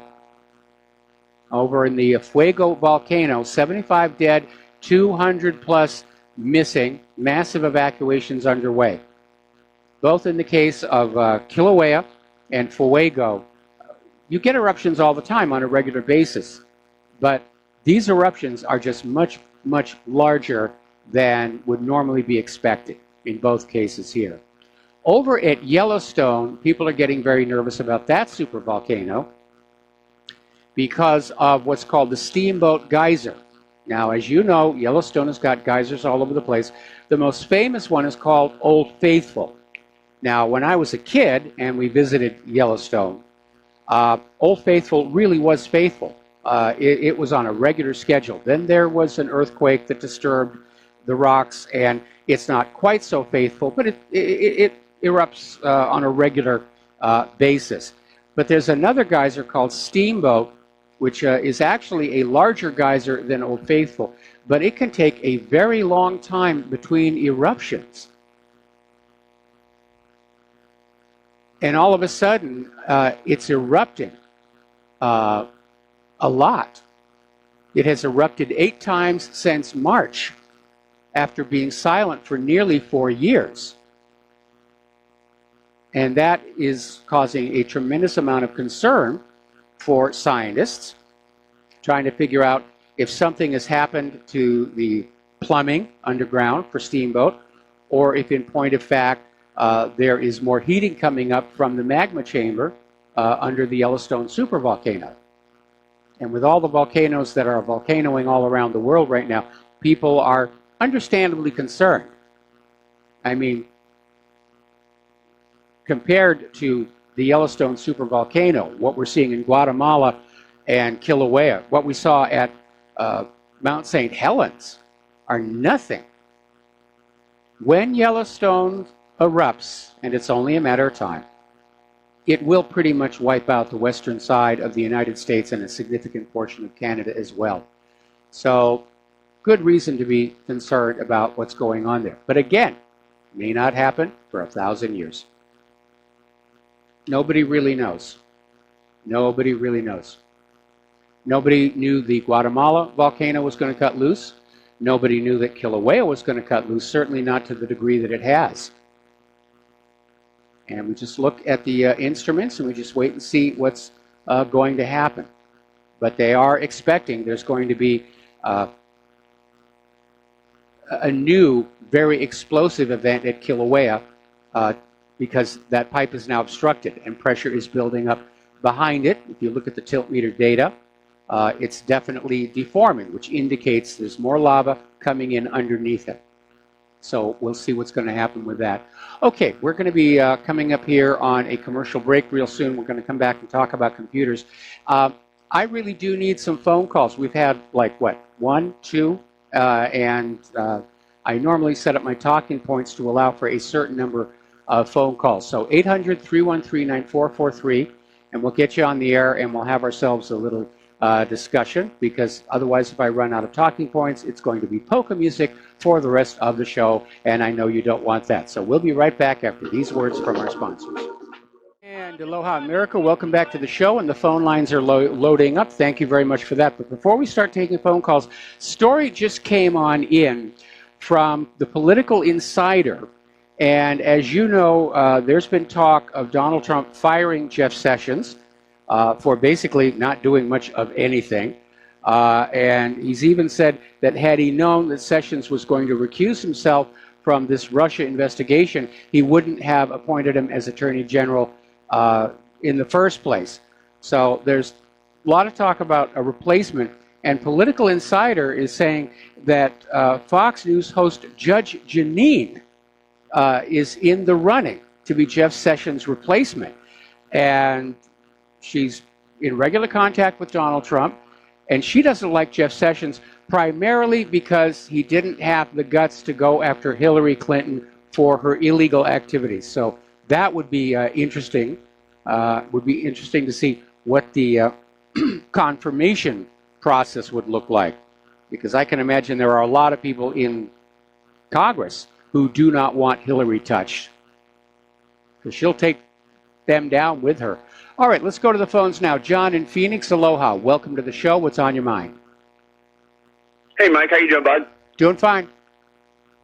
All right, good to hear. I have a funny story. I was in Walmart, and I was going to buy some spirulina. It's actually a good mental health medicine.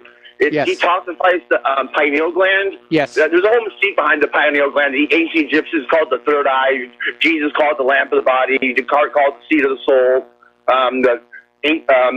The Dalai Lama called it the spiritual antenna of the brain. Well, anyways, I couldn't find it, so I went to customer service, and they called the pharmacy manager over, and we're walking over, and I was like, I'd be surprised you're out of stock because not many people know about it. She's all, no, actually a lot of people shoplift it. So I'm thinking, you know, the government's forcing the people to pay for these psychiatric drugs that cause strokes, blood clots, suicides, and mass shootings.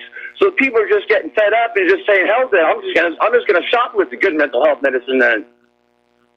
Well, I can understand why Walmart all of a sudden is pushing for the maximum possible jail sentence for shoplifting, because, I mean, you shouldn't do that. I don't think it's that expensive. I think Claire takes it. I mean, she's got this whole cabinet full of vitamins and supplements, and I think that's one of them that she has on the list. But you're absolutely right. We're in the grip of for lack of a better word, a conspiracy between the government and big pharmaceuticals to take away our right to medicate ourselves, especially with anything we can make for ourselves or grow for ourselves, and mandate that you will buy medications from the pharmaceutical corporations, especially vaccinations. And it doesn't matter that the vaccines are ineffective or in some cases harmful. It's all about getting more money out of that population. I just kind of feel sorry for the Walmart employee. He might miss out on his next raise if this keeps going on. If people just steal it too much, I don't know what happens. You know, it's. Well, I'm not a taxpayer myself, but I can almost see getting to the point where, you know, if I was a taxpayer and they forced me to pay for all these toxic crap, I would just say, hell, I'm going to steal the good stuff. Okay, well, listen, John, thank you for the phone call. We got to let you go for station identification. We'll be back with more phone calls after these few words. Aloha, America. Welcome back to our show. Hour number 3. The phone lines are open, 800-313-9443. We've got callers on the line here.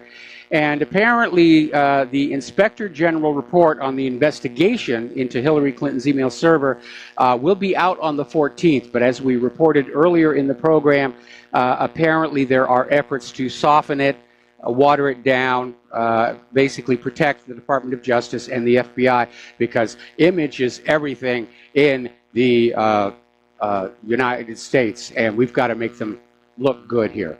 All right, so let's get back to the phones here. John in Austin, aloha. Welcome to the show. What's on your mind? Hello, Mike. If I could, I'd like to pick up where I left off yesterday, talking about Netanyahu's meeting with Theresa May. Yes. I finally tracked down a little clip to get the rest of his comments, and he's saying the fundamental goal of Hamas is to destroy Israel. And I thought that was a bit of a silly thing to say. When you look at a map of Palestine in 1948, yep, and you look at a map of what is now called Israel, Hamas are doing a pretty crappy job, wouldn't you say? Yeah. But then, you know, Netanyahu, Israel's always saying their enemies want to destroy them. They're always trying to revive that myth of Nazi Germany wanting to wipe out all the Jewish people. And it was a myth. The Nazis wanted to give the Jews Madagascar, presuming that they had won that part of the war. But, you know, remember when they were out there screaming that Iran wanted to wipe the Jews off the face of the earth, and then it was Egypt, and then it was over here, it was Iraq, and so forth and so on. But, yeah, that's part of their standard propaganda toolkit. Oh, yeah. Well, he dropped another few doozies here. He says, we are not witnessing peaceful protests. These people, in addition to burning our fields, are being paid for and pushed by Hamas. Now, how many videos? Probably like me, you've seen several of these videos where the Israelis are destroying Palestinian olive groves. Yes. And not only that, but hell, bulldozing their houses, Yes. coming up their families' houses and get out, and 5 minutes later they start bulldozing it. I mean, this guy he's beyond the pale. Now let me try and carry on here. They want to kill as many Israelis as they can and kidnap our soldiers, which was the point I was able to share with you yesterday. Yes. And that's an Oscar winner, that kidnap our soldiers. What the hell are they going to do with a bunch of Israeli soldiers when they kidnap them? Are they going to put them on eBay? He says, this is not just a non-violent protest. We are doing everything we can to minimize casualties. Yeah, right, Bibi. And at the same time, protect Israeli lives. So, now, the caller after me yesterday, I heard her mention Max Blumenthal. Now, I don't know if you've seen this movie that he co-produced with another guy whose name escapes me at the moment, Killing Gaza. Have you seen it? Yes. Oh, my God. I watched it last week, Mike. Is that heartbreaking or what? It is heartbreaking. Ay. You know, I found myself living in Northern Ireland back in 1969 when the Trouble started. Yep. As a result of my parents splitting up. My mother wanted to go back to Northern Ireland, and I went with her. Now, fortunately for me, I only lived there for 2.5 years. But the Troubles went on for 30 years. Yes. Now, the Troubles in Northern Ireland, like a Sunday school picnic compared to what is happening here in Palestine. And it's, oh man, before I forget again, you know the day they had the Israeli, or the American embassy deal in Jerusalem there, what was it, about 4 weeks ago? Yes.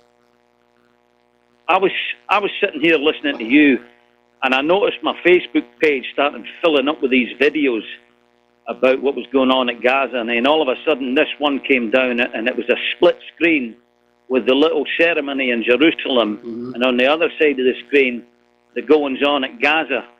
And the next thing I know is I've passed out, and apparently what happened was my blood pressure shot up so high that I passed out, and I ended up being taken to the emergency room at the hospital here. Ouch. And they released me after about 3 or 4 days, and I went back the next morning, and they had to put a pacemaker in my heart.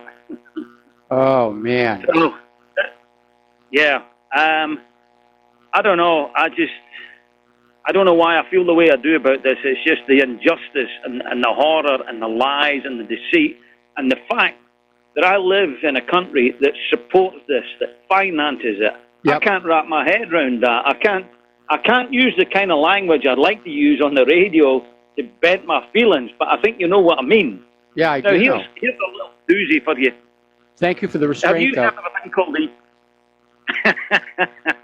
You're welcome.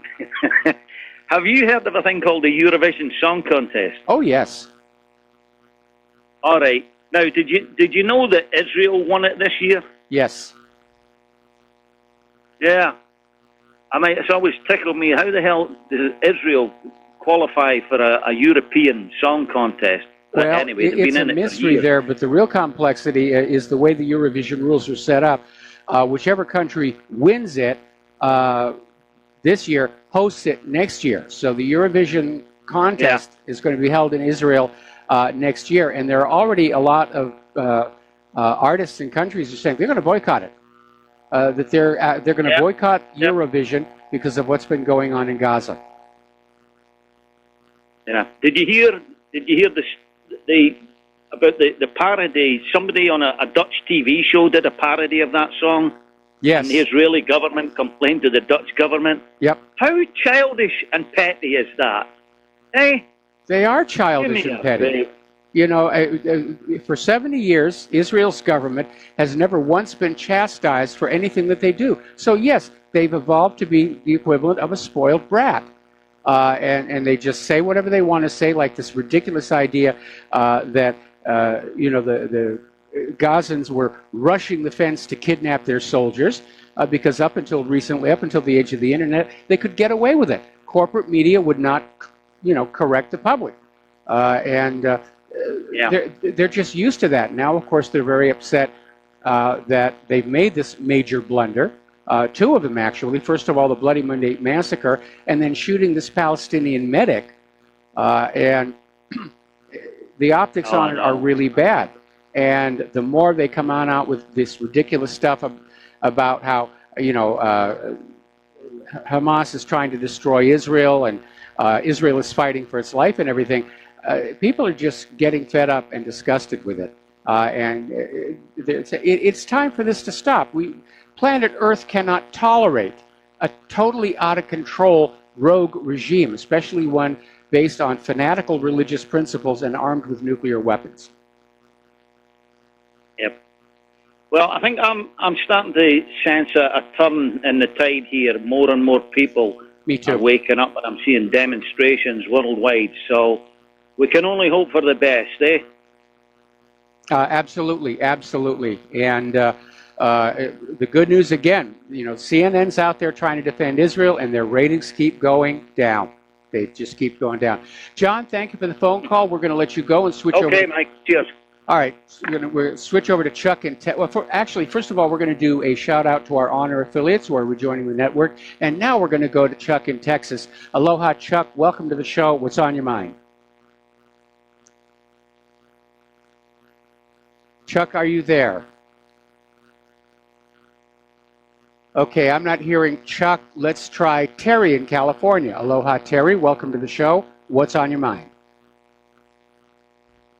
I remember a few years back when Israel was dropping white phosphorus on the Gaza. Yes. They're using cluster bomb, something you don't use on in a civilian area. And Judge Goldstone from South Africa came in, got all the facts, interviewed everybody, and came out with his report saying Israel was guilty of waging war on civilians.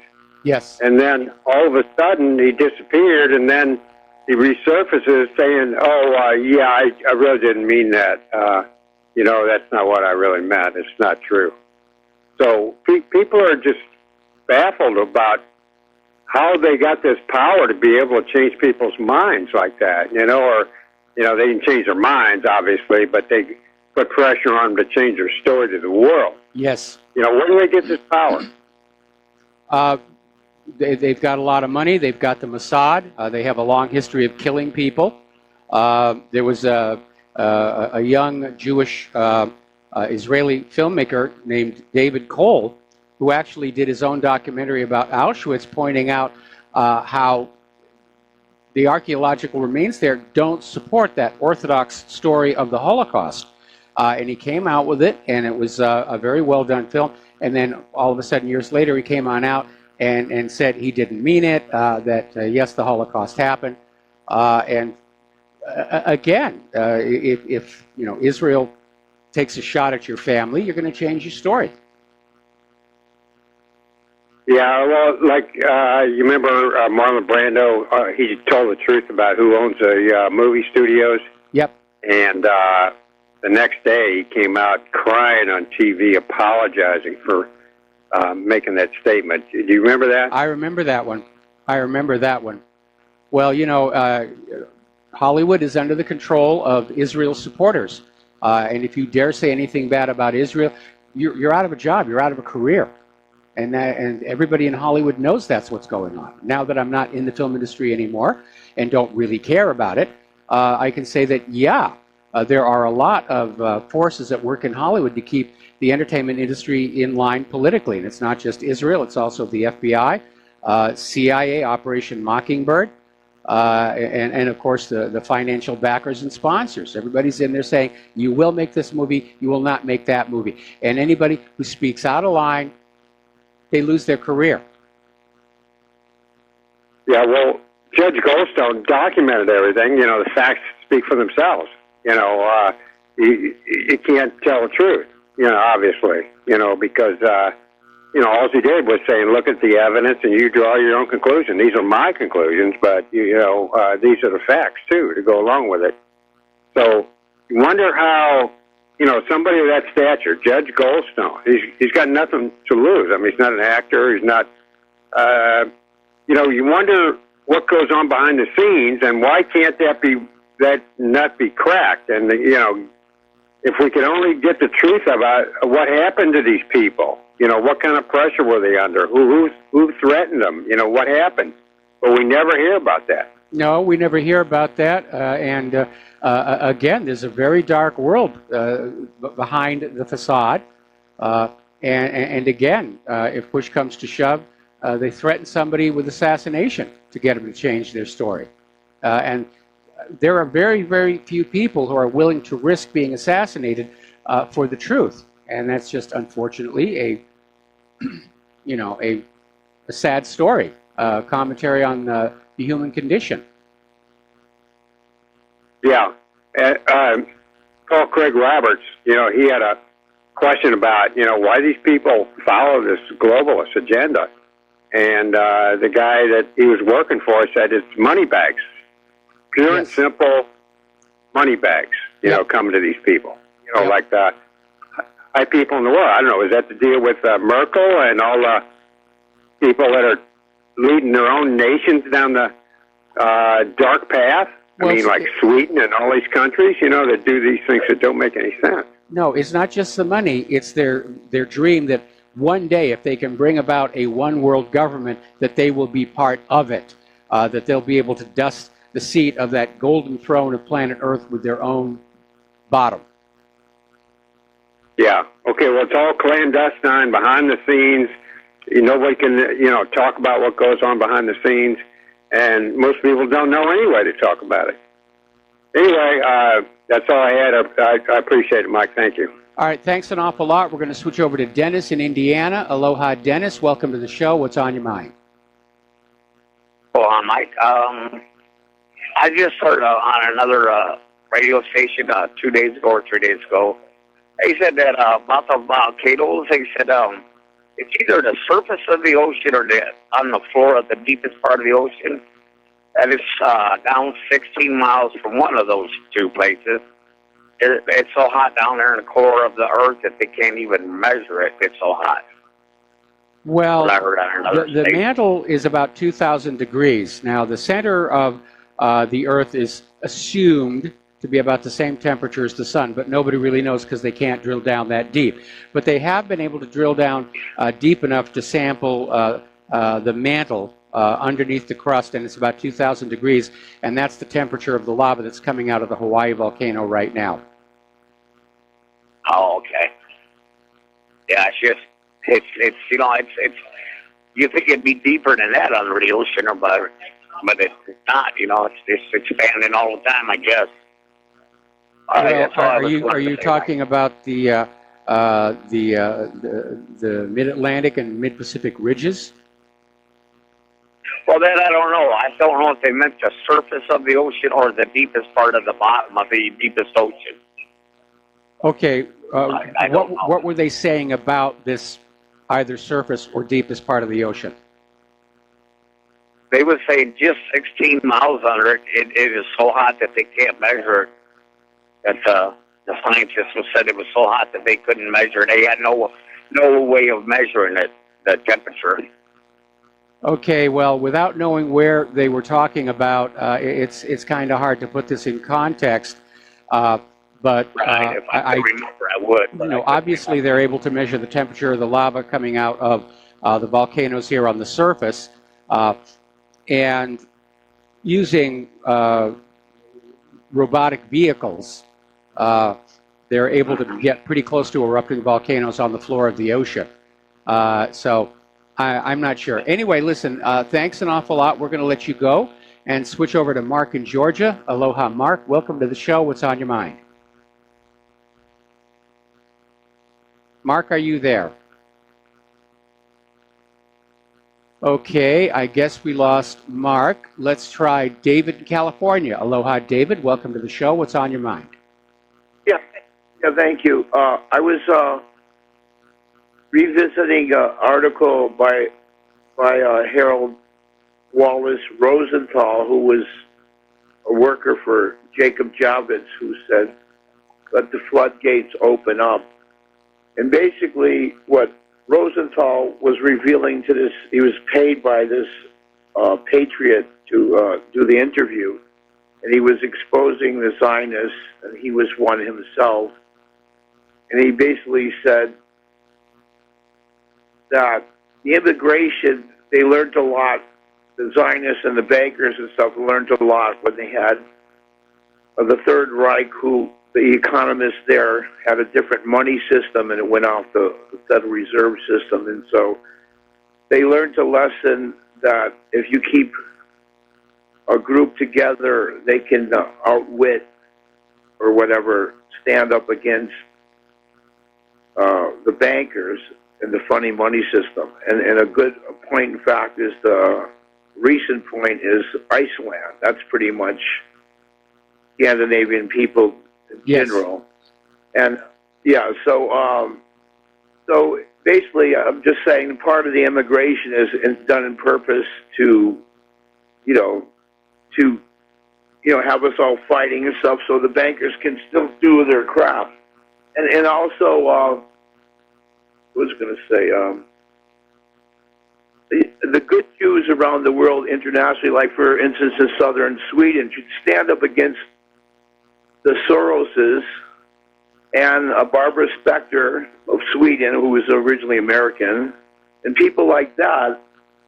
Different rabbis are saying it's great that the immigration is happening to get back the karma or whatever they're, that Christians, different people like that, reaped on the Jewish people, which I'm sure some of that's true. But what I'm saying is I hope the good Jews stand up to the ones, some of their Jewish so-called leaders that are causing strife, like in Malbo, like in Paris, many Jews are leaving because of the extreme element of Islam is picking on Jewish people. Well, so. Good people need to stand up to bad people. We don't need to confine it to one particular group here.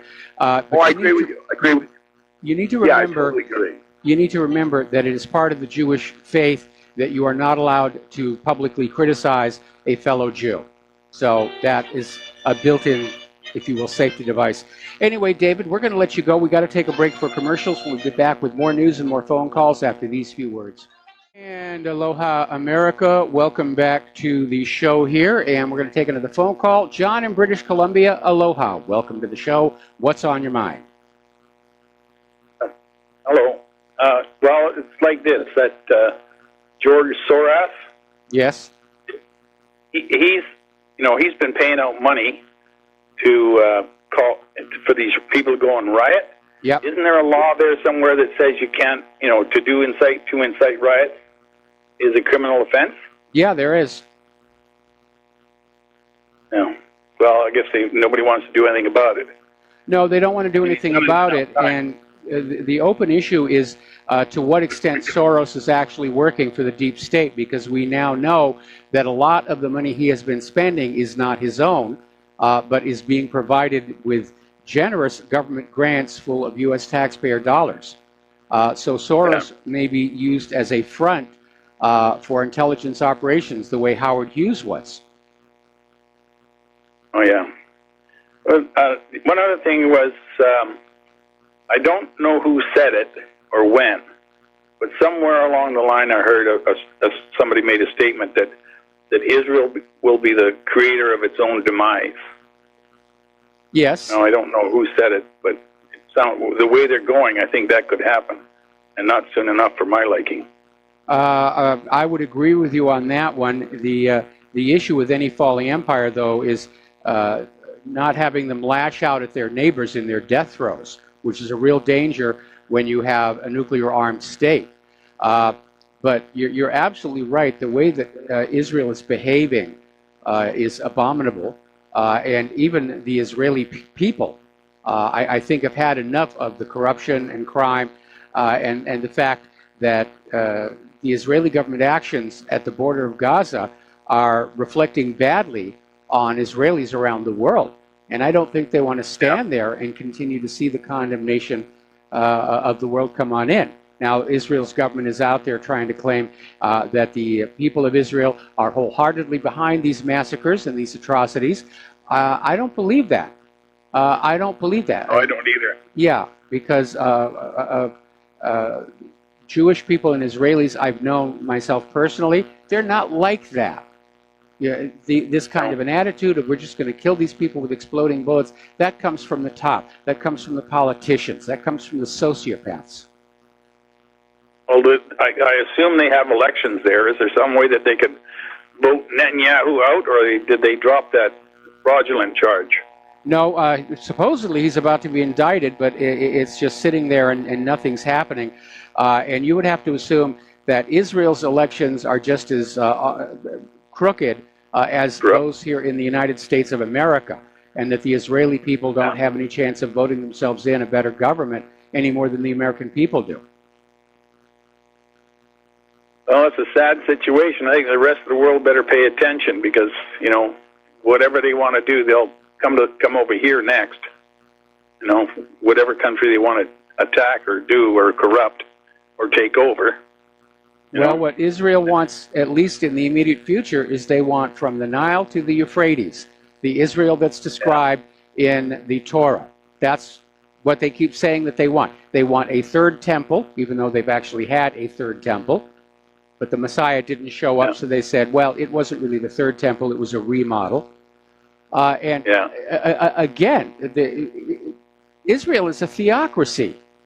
And a theocracy armed with nuclear weapons, and that is a very, very dangerous thing. Yeah, I agree. It just, it's, you know, I guess I get dumbfounded in the fact that they can go and do whatever they want, where they want, and everybody just lets it slide, you know? Well, it's not a case of everybody letting it slide. I mean, the United Nations Security Council keeps trying to pass resolutions against Israel, but the U.S. always blocks them. The United States is Israel's enabler, and again, that reflects badly on all Americans, that we are being judged as being part of the problem with what's going on in Gaza.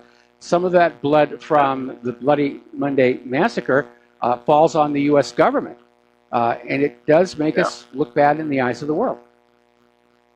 Well, I was thinking here a couple of days back that, you know, because the United States always wants to put sanctions on everybody. What would happen if China decided we're not selling you anything anymore? I mean, they sell to everybody in the world, and if they just cut the U.S. off, then we're not selling to you at all, anything. Yep. If you don't stop supporting Israel. You might see something like that. I mean, the rest of the world is certainly getting very angry over the U.S. throwing its economic weight around with all these tariffs and sanctions.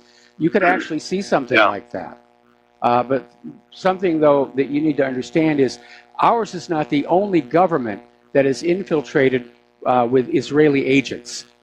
We have seen that demonstrated, well, over in Great Britain, where Al Jazeera did get to air their documentary on the Israel lobby in Great Britain. So it's hard to get the world to stand up to Israel when Israel is covertly running so much of it. Anyway, John. Yeah, well, I was listening to an article here the other day. Okay, John. John, stay on the line. We've got to take a break for commercials, and we'll be right back after these few words. And aloha, America. Welcome back to our show here, and we're going to go back to the phones. Mateus in Canada, aloha. Welcome to the show. What's on your mind? Mateus? Hey. There you are. So, so Merkel announced a new national vegetable mascot to symbolize renewed German political growth in Europe. And can you guess the name of the vegetable? I have no idea. Brussels sprouts. Okay. Okay. So I got an idea how to save the pensions. Good. Okay, I don't know where you live, but where I live, every time you drive by a government-funded road project, it's just three supervisors watching five people look at one guy in a hole, right? Okay. Isn't that the same everywhere? Or, I'm sorry, I was temporarily distracted. Can you repeat that again? Okay, I'm just regarding the gross inefficiency of how taxpayer money is spent fixing the roads. Yes. That's everywhere. It's not just Canada, right? Well, I can't speak for the entire world. I'm sure that there are places in this world where the roads are really well maintained. I remember the Top Gear episode they shot over in Dubai with the supercars. Those were beautiful streets and roads. I do know that here in Hawaii, we've got the worst roads in the United States. I'm talking about the efficiency of repairing them, right? Like Yeah. they close off the street for 3 or 4 days, and then they get like 6 or 7 people, and they get a whole bunch of hardware, and nothing is really happening, and like it's just a big joke, right? That's happening everywhere. I'm assuming. Okay, well, yeah. Right now, especially down at Kamehameha Highway, with all the light rail construction, it's kind of hard to know where construction leaves off and road repair picks up. But generally, the road patches around here are a one-day operation. Oh, okay. Anyways, I was assuming that it was really extremely annoying for everybody everywhere, that every time you drive by and there's new construction on the road or repair, that it's just a huge joke. Like, anyways, it is that way here. So Well, it certainly is with the light rail. And a big waste of money is because they're worried about not spending enough money, and then next year their budget would be lowered. So they always bring like 5 times more people than they need and more hardware, and they drag it out all week long.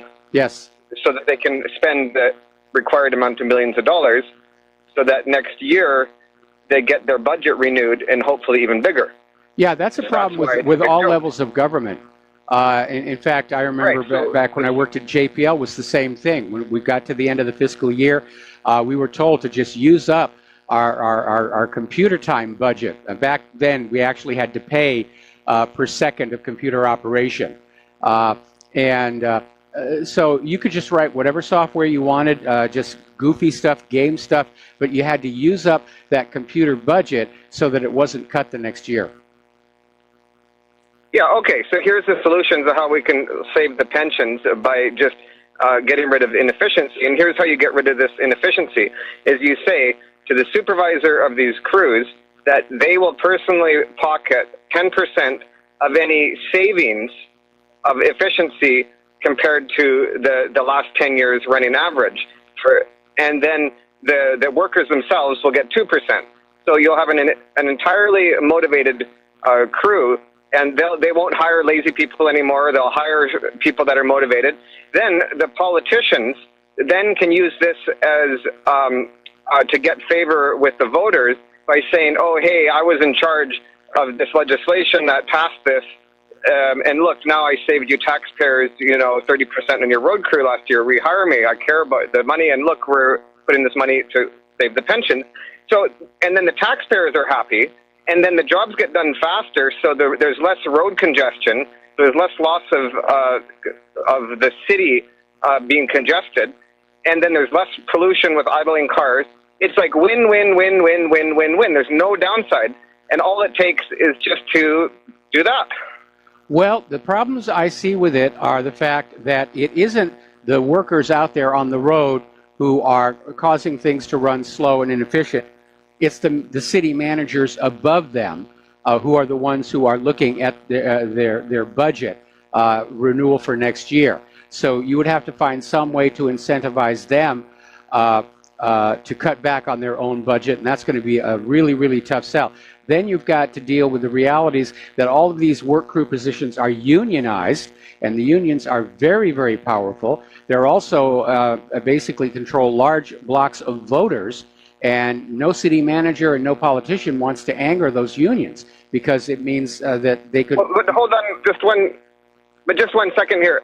I understand what you're saying, but that's where the money gets spread around. That's what I'm talking about, is that you take 10% of the savings and you spread that money around. You grease everybody's palms, except for the politician, but they get to use it as good publicity to get reelected. But everyone below the politician, everyone who's got a paid job in the road construction part of City Hall and down, they're all greased. But it's okay, we're bribing them, but it's okay because we're only bribing them with 10% of the savings, which means that for every $1 million we're bribing them with, there's $9 million less wasted taxpayer money, and then put that over and pay for the pensions or something. Well, we don't have to call it a bribe. We can simply call it an incentive program, and there are such things in government where there are financial rewards for meeting certain goals in terms of productivity and cost savings. Over time, though, they generally tend not to work, and this gets back on to the fact that those road crews are unionized, and the longer they stay out there, the more money they make. So it's a corrupt system. There's just no two ways about that. Okay, fair enough. Are you out of talking points? One more topic or time No, to go? I still have talking points. I just wanted a few phone calls. In fact, if you want to get off the phone now, that would be fine as well. Okay, have a good night. Thank you. All right, thanks an awful lot. And by the way, John in British Columbia, I'm sorry I forgot that you were on hold. If you want to call back in about that article that you read, we'll get you on the air and get that sorted out. So let's talk about computers and technology, because I'm very concerned that there are a lot of whiz-bang products and systems that are being put on out there into the marketplace prematurely, where the technology is not really robust, like the Tesla autopilot cars, and they're not really designed to be secure and safe. And this is a good example where these researchers from the University of Michigan, Key Alfred Chen and Z. Morley Mao, are working on these systems where smart cars can talk to each other. And when you get to a point where there are a lot of self-driving cars on the highway or on the streets, they're going to have to communicate with each other. And the research is showing that the current systems that are out there are very easy to trick. And just one car that is transmitting incorrect data can cause enormous traffic jams and easily be used to just shut down whole areas of the city. Now, this is actually an extension of something that was worked out many years ago, before the automated cars, before the smart cars and everything, when they were first starting to talk about acts of terror. And in Los Angeles, and they were looking at the freeway systems, and they had a research project. How many cars would it take to gridlock the entire Los Angeles freeway system? And they discovered it wouldn't take that many at all. In fact, it was less than 20 at key intersections, key transition roads, where the attackers would simply slow down, park the car crosswise, get out of the car, disable the car, walk away. That was it. This is just a new version of the same thing. Apparently, there's a concern the same thing could happen to shipboard systems in the English Channel. And there is this commonly used ship tracking technology apparently can be hacked to spoof the size and location of boats in order to trigger other vessels' collision alarms. And so now the call has gone on out for ship owners to upgrade their systems. Well, why weren't these issues addressed when these systems were being designed? It's not like we don't know that there are people of ill intent out there with access to computers, because there are. Sorting out of Russia Today, the Department of Homeland Security is saying that it's only a matter of time until someone succeeds in hacking a commercial aircraft. And DHS is saying most planes lack cybersecurity protections to prevent such a hack. Now, of course, the Wi-Fi systems that are in the cabin for your tablets and so forth, they are isolated from the cockpit flight control systems. But we do know that there are digital links, both to and from the aircraft, mostly for maintenance purposes. And apparently, they're open to hacking. It's like all this stuff is put out there. And like we're hearing all these horror stories of the Internet of Things devices that are being hacked into. Just because there are malicious people out there who want to be able to go on in and just do things like turn your lights on in the middle of the night. Apparently over at the Atlanta police, they got hit by ransomware. They weren't apparently able to get it disarmed in time, and they've lost years of video evidence gathered by dash cams. And most of the lost evidence involved dash cam recordings, and the footage was lost and cannot be recovered. Apparently, the city of Atlanta did not have a backup system for this. Now, about 1/3 of all software used by city agencies and departments is believed to have been affected by the attack. This took place in March. They're just coming out with it now. And again, why is something not being done about this? Cybercrime is just rampant right now. Cisco is apparently sounding the alarm that this VPN filter router malware is actually a lot worse than everybody thought. And apparently it's affected ASUS, D-Link, Huawei, Ubiquiti, Upvel, and ZTE. These are the vendors newly named by Cisco's Talos Intelligence as being exploited by the VPN filter malware. And the software nasty has been spotted hitting endpoints behind the vulnerable kit. And Talos is warning that VPN filter now attacks endpoints behind the firewall and sports a poison pill to brick an infected network device if necessary. When it was first discovered, VPN filter was spotted in 500,000 devices, but only Soho devices from Linksys, MikroTik, Netgear, TP-Link, and QNAP storage kit. As well as the new vendors added to the list, Talos has said that more devices from Linksys, Netgear, and TP-Link are affected. And to date, all the vulnerable units are consumer grade or Soho grade. So again, it's a completely out of control system. And some of it is obviously organized crime, like the ransomware. Some of it is data theft. And some of it is just plain mean malice. Just people who want that sense of empowerment by being able to wreck somebody else's computer systems. Because they think it's cool. They've seen it on TV shows and movies. Whip out your little smartphone and bring down an entire computer building. Apparently over at the British bank TSB, they were trying to do an IT migration, and apparently they didn't have things worked out in advance correctly, because about 1,300 people have had their accounts emptied. And they had to wait 9 hours on the phone to try and resolve the issues. Waiting 9 hours on the phone, that's a very, very long time.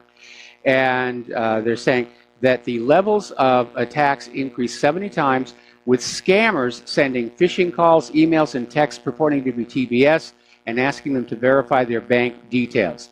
So somebody was paying attention, and when the IT migration was botched or hacked, the scammers went to work on it. Said, we're from your bank, we know there's a problem, give us your banking details. And just emptied their accounts.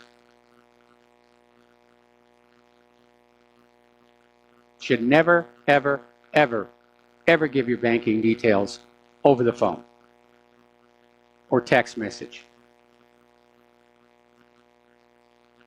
'Tis the season of the scammer here. Over at Facebook, they have finally decided to get rid of trending news, which very often was being tinkered with and rigged, so that the only trending news was what was officially approved, and anything that was trending that was not approved would get relegated to the basement. They're getting rid of that because everybody now knows it was being tinkered with, and now they have a rating system based on pre-approved publishers. In other words, the pre-approved publishers, meaning Newsweek, Washington Post, New York Times, and so forth and so on, they will be at the top of the search results, and everybody else who's not approved, like, well, whatreallyhappened.com, will be down at the bottom. Facebook has apparently decided they're going to start funding their own news programming, including CNN's Anderson Cooper. So they've gone full circle from being a reporting institute. Now they're going to actually be producing the news itself. Alrighty, we're coming up here on our last commercial of the day. We have one caller sitting on the line. We're going to take that phone call after we come back from these words from our sponsors. So please stay tuned, and we'll be right back. Aloha, America. Welcome back to our show. Last segment of the program today, and we're going to take a phone call from Ken in Fort Worth. Aloha, Ken. Welcome to the show. What's on your mind? Howdy, howdy. Hey, you know that somebody said over in Europe that they had their Tesla car started up on its own and drove into a bunch of parked cars. Are they hacking those cars? You know, I wondered after that one that maybe one of Tesla's competitors might be doing that. Because it's one thing to have a couple of goofs, but for that one, for the car to just start up and put itself in gear and drive into these other cars, to me, that doesn't feel like a legitimate accident. I do think Tesla is being hacked. That's why it makes any sense. Like a bowling ball run down and hit you a strike. You don't even touch the ball. It's something's fishy. Yes. Yeah, I absolutely agree. Absolutely agree. Later. Okay. All right. Well, thank you for the phone call. We're going to let you go. Getting on back to the news here. And let's see. There we are. Apparently, scientists at MIT did an experimental project. They have this AI machine, and they basically decided to see what would happen if they only showed it captions from disturbing images posted on Reddit. And I don't know what they were trying to do, but what they basically got was a psychopathic AI. And it does illustrate the dangers of AI that's self-learning, is you don't know what's going on in there. You're not constantly monitoring what the AI is doing. It's like having a small child. They could be getting into things that you don't think they should, and forming some opinions that are not in the best interests of either the AI or human beings. So I don't know what they were doing over there, but it's an interesting academic exercise. I have to give them that. But I do think they need to be careful. We could very easily be creating our evolutionary successors on this planet, which does not diminish my appreciation for Westworld. And BBC is bringing back humans, for those of you who've got BBC America. Meanwhile, there is a new chip war going on, like we saw in the 1990s. And basically, Intel has just released a 28-core chip, which the company says will be deliverable by the end of the year. And the next day, AMD announced what they're calling Threadripper 2, with 32 cores and 64 threads. These are supercomputers on a chip, and that's actually pretty amazing performance. It really is. Okay, apparently over at the Federal Transit Administration, which is actually part of the TSA, they've made a decision that they want to keep public transit safety records a secret. Maybe there are more accidents happening than anybody knows about. There's the music. Time for me to get on out of here, get something useful done with the rest of the day. Please stay tuned for John Stedmill. Well, John Stedmill, the show. I don't know who's taking the microphone. And please take what you learn here at the radio show and whatreallyhappened.com. Share it with everybody that you know. Please donate and support us. We really do need the help. And we'll be back tomorrow with the Lady Claire. Aloha, America. Apparently, Dr. Jennifer Daniels is filling in for John. Talk to you tomorrow.